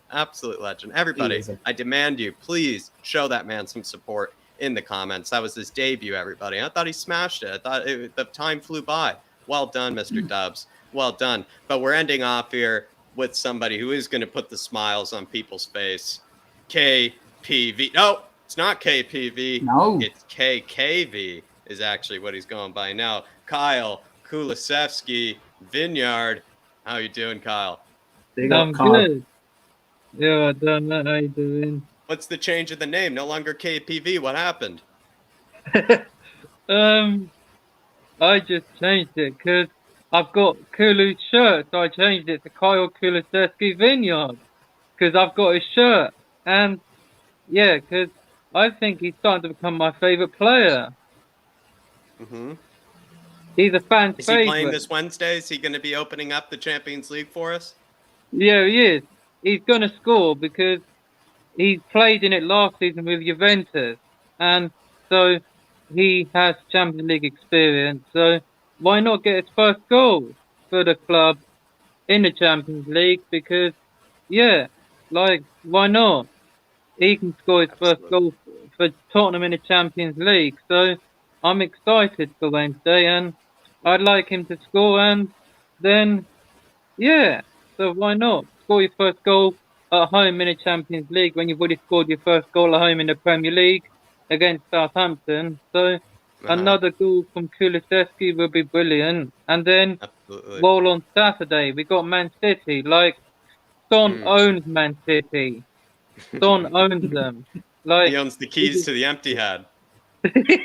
as David said, it's the empty hat, not the Etihad, the empty hat. Like, yeah, Son owns the keys, and Kane scored against them every time he played them. They wanted him last summer, but he wanted to leave. But Daniel Levy wasn't having it. We're not going to let him go because now all of a sudden Bayern Munich want to sign him next summer. 2-1. You're not going to sign Kane when you lost Lewandowski. Go sign. You've got a main player in Mane, but you're not signing Harry Clase because No. he's playing at Tottenham. Conte. They shouldn't be even allowed to speak to him, Kyle. No, they shouldn't be able to speak. Shouldn't be even allowed to speak to him when they've got Mane, and I think so they've lost. They've got Thomas Muller who can play up top, but they've got Mane. So go sign someone else, like not Kane. Stay away from Spurs. Stay Absolutely. away from us, man. We don't do business.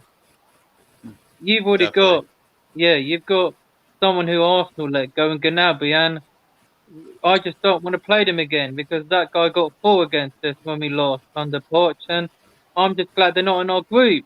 They're in. Hopefully, we just meet them in the final, Kyle. Hopefully, we just see we them just in meet the them in final. the That's what we're final saying. and do them because they've already lost in a final to the team we got a point off at the bridge in Chelsea, and they lost. But I'm excited for Wednesday, and another. Dermot, any questions here for Kyle?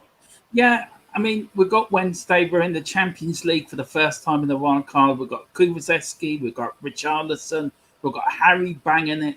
Look, how many are we going to score on Wednesday? And look, can we win the Champions League? I think we can. Are you going to join me on this bandwagon of He we're wants going to win win the Champions League. Kyle does. Danny Kiriakou wants to win it because those lot from Seven Sisters Road, Arsenal think we're not going to win it. Where's their European trophy? They've not won it for donkey's years. We were the first team to actually win a European trophy. We were the first team to win one. Those lot ain't won it in donkey's years. And yes, we're going to win it because I just want to win it, man. And then I'll be at the front of that parade. I'll be at that Absolutely, parade. Kyle. And yeah, I think we're going to score, what, stay 5 because Luis Suarez is not on Marseille. He's actually back in Uruguay. Suarez is back in Uruguay. Oh, didn't know Louis. that. Yeah, he's Oh. not in Marseille. They've got Alexis Sanchez, who Marseille, I believe, are the only French club that have won it. And yeah, I believe they're the only French club that won it. But Marseille, going to be tough against Alexis Sanchez. It's going to be tough, but we're going to give them a good spanking. I say 6-0 would be nice. 6 again. The last time we scored 6 was against Man United at Old Trafford. We absolutely destroyed them. 6-1. So 6 again would be nice. Then ball on Saturday. So, and yeah, we can be the only team unbeaten. City have already dropped points 2 times against Newcastle and now Villa. But VR is ruining the game. So, Carl, can we go to the empty head and win there as well? Can we stick Yes, 3 or we 4? can, mate, because we won there, I believe, in February this year. We won 3-2. Kulu got the opener, and then they got the equaliser. Then we go 2-1 up. Kane gets the second. Then they score a penalty when remote handball, but then Kulu assisted Kane for the offside goal, which I think was a bit wrong. I don't know how he was offside, but then Kulu assists him again later for the winner. So, but yeah, I think it's time we beat them again because this Time is to a let the good dogs team. out. Yeah, it's time. I think we can end the unbeaten run record because they're still unbeaten. They haven't lost. They've won a couple and drawn 2. So let's just do it. And then we've got. I'm going to Leicester. I'm going to the Leicester game next weekend. Big up, Kyle. Absolutely. Yeah, And that'll be then- right before the international break. And so we're going to need to get a win there. We're going to need you there Yeah. to power us to a win.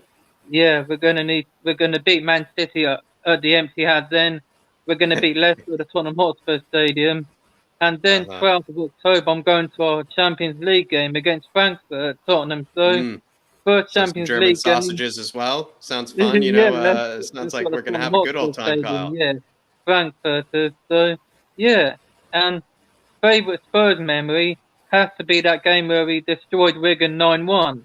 I think, yeah, Defoe got 5, and then Crouch, Cranchard, Bentley, and Lennon. Yeah, Cranchard hit it off the crossbar, went in. So that's my favourite Spurs memory. But it can't beat the Ajax game in Amsterdam when Lucas scored a hat trick. And I bet you everyone was going mad when he scored. But you can now watch me, Lucas Moore, on Spurs Play. It's available of him, his journey. But he's going to leave in 2023, I hear. Did you get the chance to see it yet, Kyle? I haven't got Spurs Play because it's asking me for my details, so I need to get a care of mine sorted. But I will watch it. I haven't watched Conte 200 Days yet. I still need to watch that. Yeah, you need to check that out. It's much you better need to than the check Lego Conte Man's out. All or Nothing. Conte, yeah. And yeah, the World Cup will give us a boost after that. Then top 4, but a trophy. I think Champions League would be nice. Trophy, Absolutely, then definitely. it can wind up those. That can stop. Arsenal can't chat shit about us anymore because Danny and Brian Daigle have absolutely agreed. And yeah, so Good to have yeah, that on I'm your just side. tired of Good- them. I'm just tired of those lot chatting shit about us. It really annoys me, and everyone is angry about it. So those lot. How did your Invincible one in August go? That's right, you lost yesterday. So They good luck. play one good team, Kyle, and all of a sudden, things have things have really come to light. Finally they get Yeah. humbled by they get Manchester humbled United at of all Old Trafford, teams. yeah. they got humbled at Old Trafford by the geezer who scored on his debut against them was Marcus Rashford after the Europa League, after he scored 2 in his debut in the Europa League. So Rashford just loves scoring against them. But we've got Man United in October, so we can just smash them again because Ronaldo doesn't want to be there. And let's just destroy them. And they've got Ericsson. Definitely. Yeah, I just want to beat Man United. Like, Let's just finish this week, Kyle. Big week ahead. Let's just finish this week. I think we're getting those 4 goals against Marseille, like you said. 5 goals against Man City. Is that what was the scoreline for Man City? I think 4-2. Like, Kulu will get 1. Kane hat-trick. Like, because he's got 188 goals. So Man City 189. That'll be 191. So Kulu 1, Kane hat-trick. But Son needs to score. So why not 5-2? Yeah. 5-2. Let's just beat Man City and end the invincible record as well, because they think they're going to do it. They haven't done it. They tried to do in the Centurion season when they got 100 points, but that's not going to happen anymore again. No, we're going to be the Invincibles because we're still unbeaten. We haven't lost a single game since March. And how many goals have we scored in 22? Must have been about 60-something. Too many, in fact, Kyle. In fact, I think we're one of the best attacks in Europe by man. But absolutely love it. Absolutely love it, Kyle. 4-2. Everybody's gone for big score lines. Everybody's gone for big score lines, Kyle. Looks like you've gone as well. Really appreciate you, my man. Yeah. Any final words for the Harris Army before we let you go? Yeah, everyone. Big up, everyone. Big up. And shout out to Tottenham TV. I'll see you all next weekend at the Tottenham Leicester game and then the Frankfurt game October 12th. But I'll be on their channel Friday, the Late Show with Brian Daigle, Danny Kiriaki, Brian Ireland. Everyone subscribe to this channel, subscribe to the Three Spurs Boys, subscribe to THFC Till I Die, and subscribe to Real Tottenham TV and Tottenham on Tour and Bob Spurs TV. Cannot forget him. Subscribe to everyone and I'll see you all after we beat Marseille Man City. And as always, back Conte.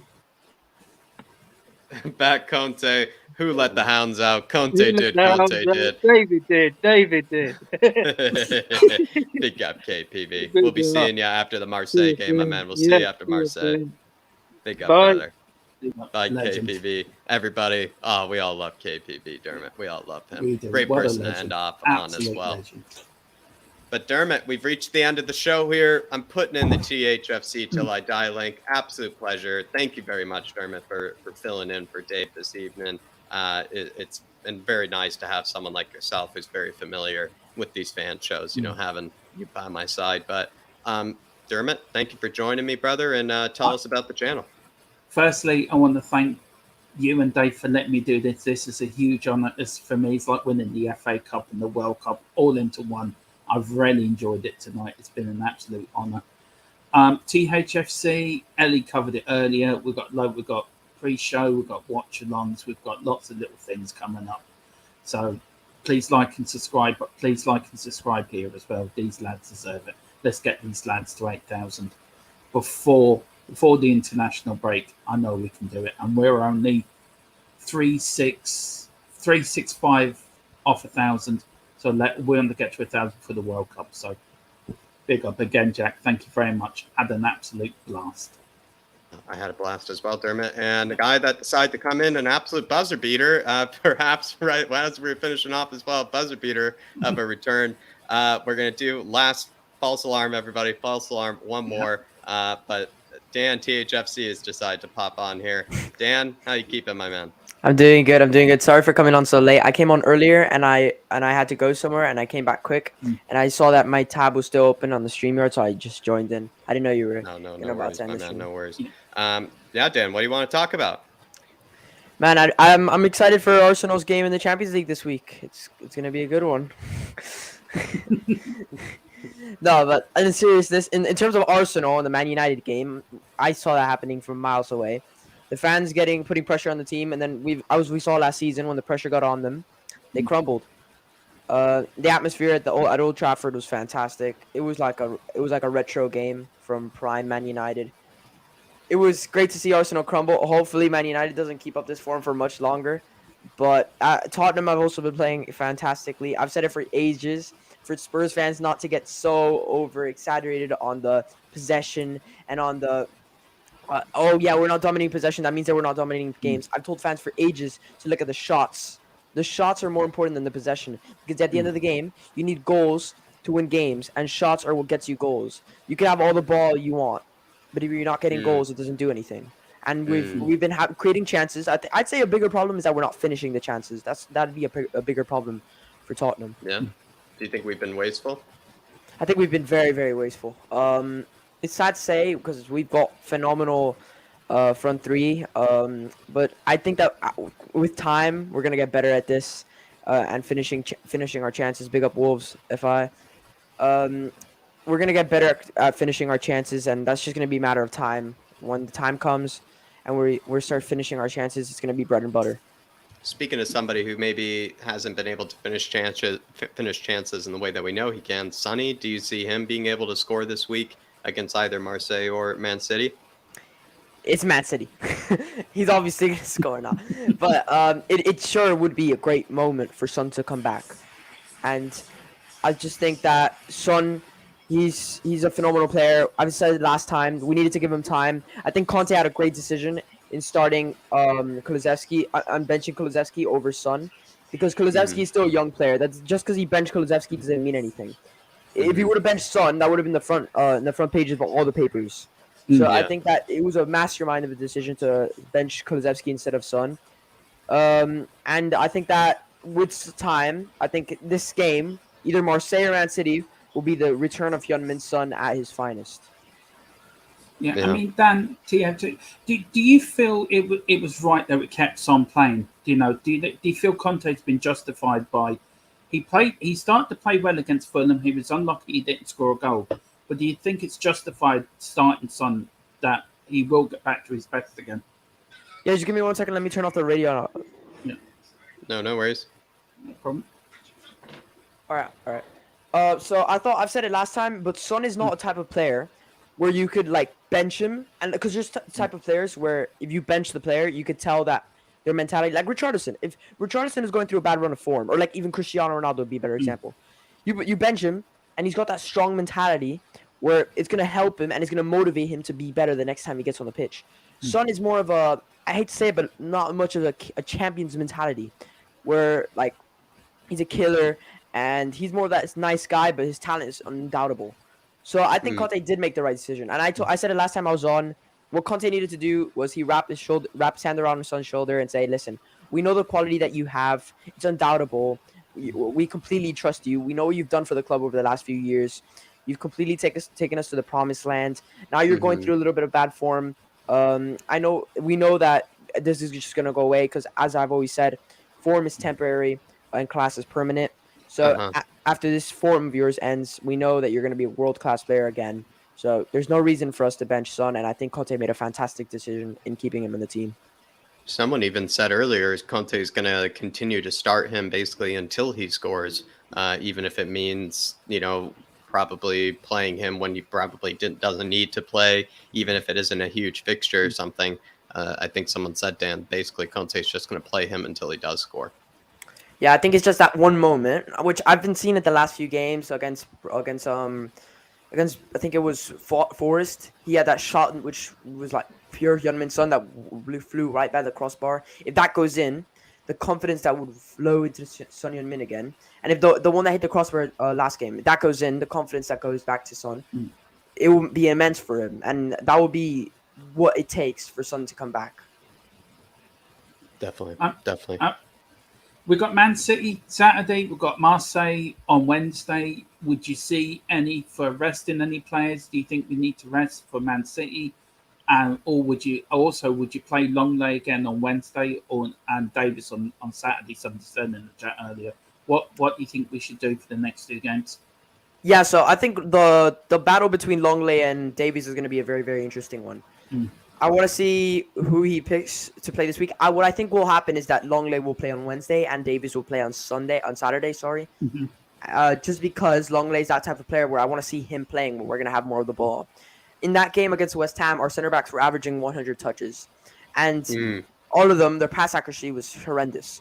So Longley, what he comes in and he brings is that ball-playing center back that Conte needs in his system when we're playing against teams that we're going to have more of the ball against. So that's why I'd start him I'd start him on Wednesday, but then his defending inside the box and his decision making when defending inside the box is very questionable. We saw that at Barcelona, so I would start Davies over him.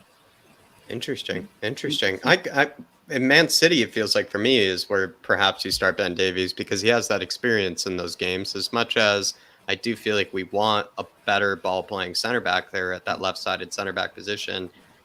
A game like that for Longley, it could be a bit too much too soon. I think he had a really good performance for us against Fulham. I think you play him in that Marseille match and then consider saving Davies for the Man City one. I feel like he put in such a good performance, Longley, that you do consider playing him again, off the back of that. But you probably go with what you know and Ben Davies for Man City. Has to be. And he's just a more solid defender. If we're gonna play with more of the ball, I would say Longley. But since it's Manchester City, and it's undoubtable that they're gonna have more of the ball, Davies has to start. True, absolutely. When it comes to Højbjerg, who's been playing exceptional, especially in the last game against Fulham, would you rest him at some stage this week, maybe against Marseille? I think it has to come to a point where we do rest him. I'd say maybe not this week, but next week, because what we saw that season under Jose Mourinho, where he played almost every single game. I'm pretty sure behind Hugo Lloris, he got the most minutes for any Tottenham player. That cannot happen again. That's why we brought Bissouma in. We have Skip. Somebody has to come in and fill that role for Højbjerg, because then he plays way too much. We know that if it was up to him, he would definitely play every single minute that he can, because he's just that Viking and he don't wants to be that. I see him as a future captain, but he wants to give everything for the badge, and I love him for that. But you got to stop him and say, hey, your fitness levels are going to go down if you keep playing this much. You're going to get injuries. It's better just to bench him, and not bench him, but like rest him. I'd rather say rest him than bench, because what we're doing here is bringing on Bissouma, which Bissouma also needs some confidence in minutes as well, because I've not seen him play.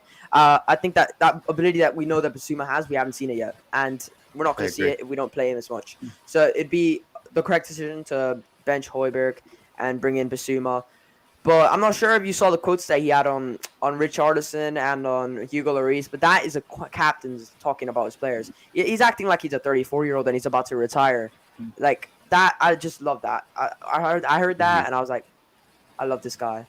I mean, I've always said Højbjerg will be a future captain of the club. He's got that mentality. He's got that sort of Graham Roberts for me. He's like our Graham Roberts of the 80s.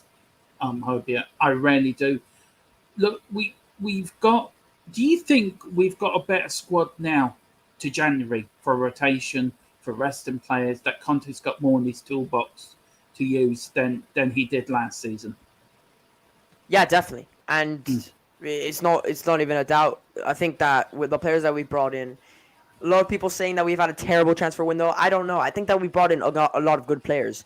However, there were some roles that were left unsolved. I think that we did solve a few roles, and it wasn't as bad as a lot of people are making out sound. So I think that, definitely he's got more players. We've got a few players that have left on loan, but those players weren't going to make a difference in the team anyways. So I'm happy with I think Conte's happy with the depth that he has at the current moment. And on his quotes on saying that he's not squad level of the top teams, he's meaning Manchester City. Like, did any Spurs fan seriously think that we're going to have the squad of a Manchester City from one transfer window? It takes time. Manchester City were building the squad for 5 seasons. So I think it's going to take time to build this squad. I think Conte has said it very numerous times where he's wanted to build a team here for the future. Even like you see the signing of Udogie in Destiny. Why would he sign him for the future? As saying that he's a player that he wants in his team if he's not going to be here for the future. So Conte wants to build a dynasty here. And I think that it will take time, a few transfer windows, and he will have the perfect squad that he wants. Completely agree there. Completely agree there. Big up, Rob. Really, absolutely, Rob. He's an absolute natural. But yeah, the last question, maybe at least from me here, Dan. When it comes to that Man City match, a lot of people have been saying, it could be 4-2, could be 5-3, could be an absolute, just one of the best games of the season. Who knows? But could we get caught out perhaps by Man City? Could we end up getting maybe a bit stunned by a team like that? Well, obviously we can, and it's not like we've got a perfect record at the Etihad. Just because we beat them last time doesn't mean that. Obviously, we've got a great record against Man City, but at the Etihad, it's not that great. I think that, however, Man City are also... I'd like to see how they perform in the Champions League. Interesting. That's going to be a big thing. If they lose in the Champions League, I'd be really, really confident going into the weekend. But if they smash the team 6-0, I would be freaking out. But as you know, Jack, my father is a City fan, so this is like my favorite fixture. This is like the North London derby, equal to that for me. So just love to batter them. I'm happy that like I support Spurs and we have this like hoodoo on them that every single time we beat them, it is like the best team to have a hoodoo against because they're just like so annoying. And I just hope that we smash them, but it's not really gonna happen. It's gonna be a very close game, and I think that at the end the score will be 2-1. Love that. Love that. Absolutely love that. Dan, I'm putting in your channel right now. Really well spoken, my man. Really well said everything. Really loved what you had to say. What can people find on your channel, brother? Well, we do match reviews, match previews. We have the Monday podcast that will be streaming at 8:30. Open link if anybody wants to come on and have their say. We are literally 5 subscribers off 600. So if we could smash that before the World Cup, that will be fantastic. Thank you, Jack, for having me on. Hopefully, smash it the next time you come on. Smash it tonight.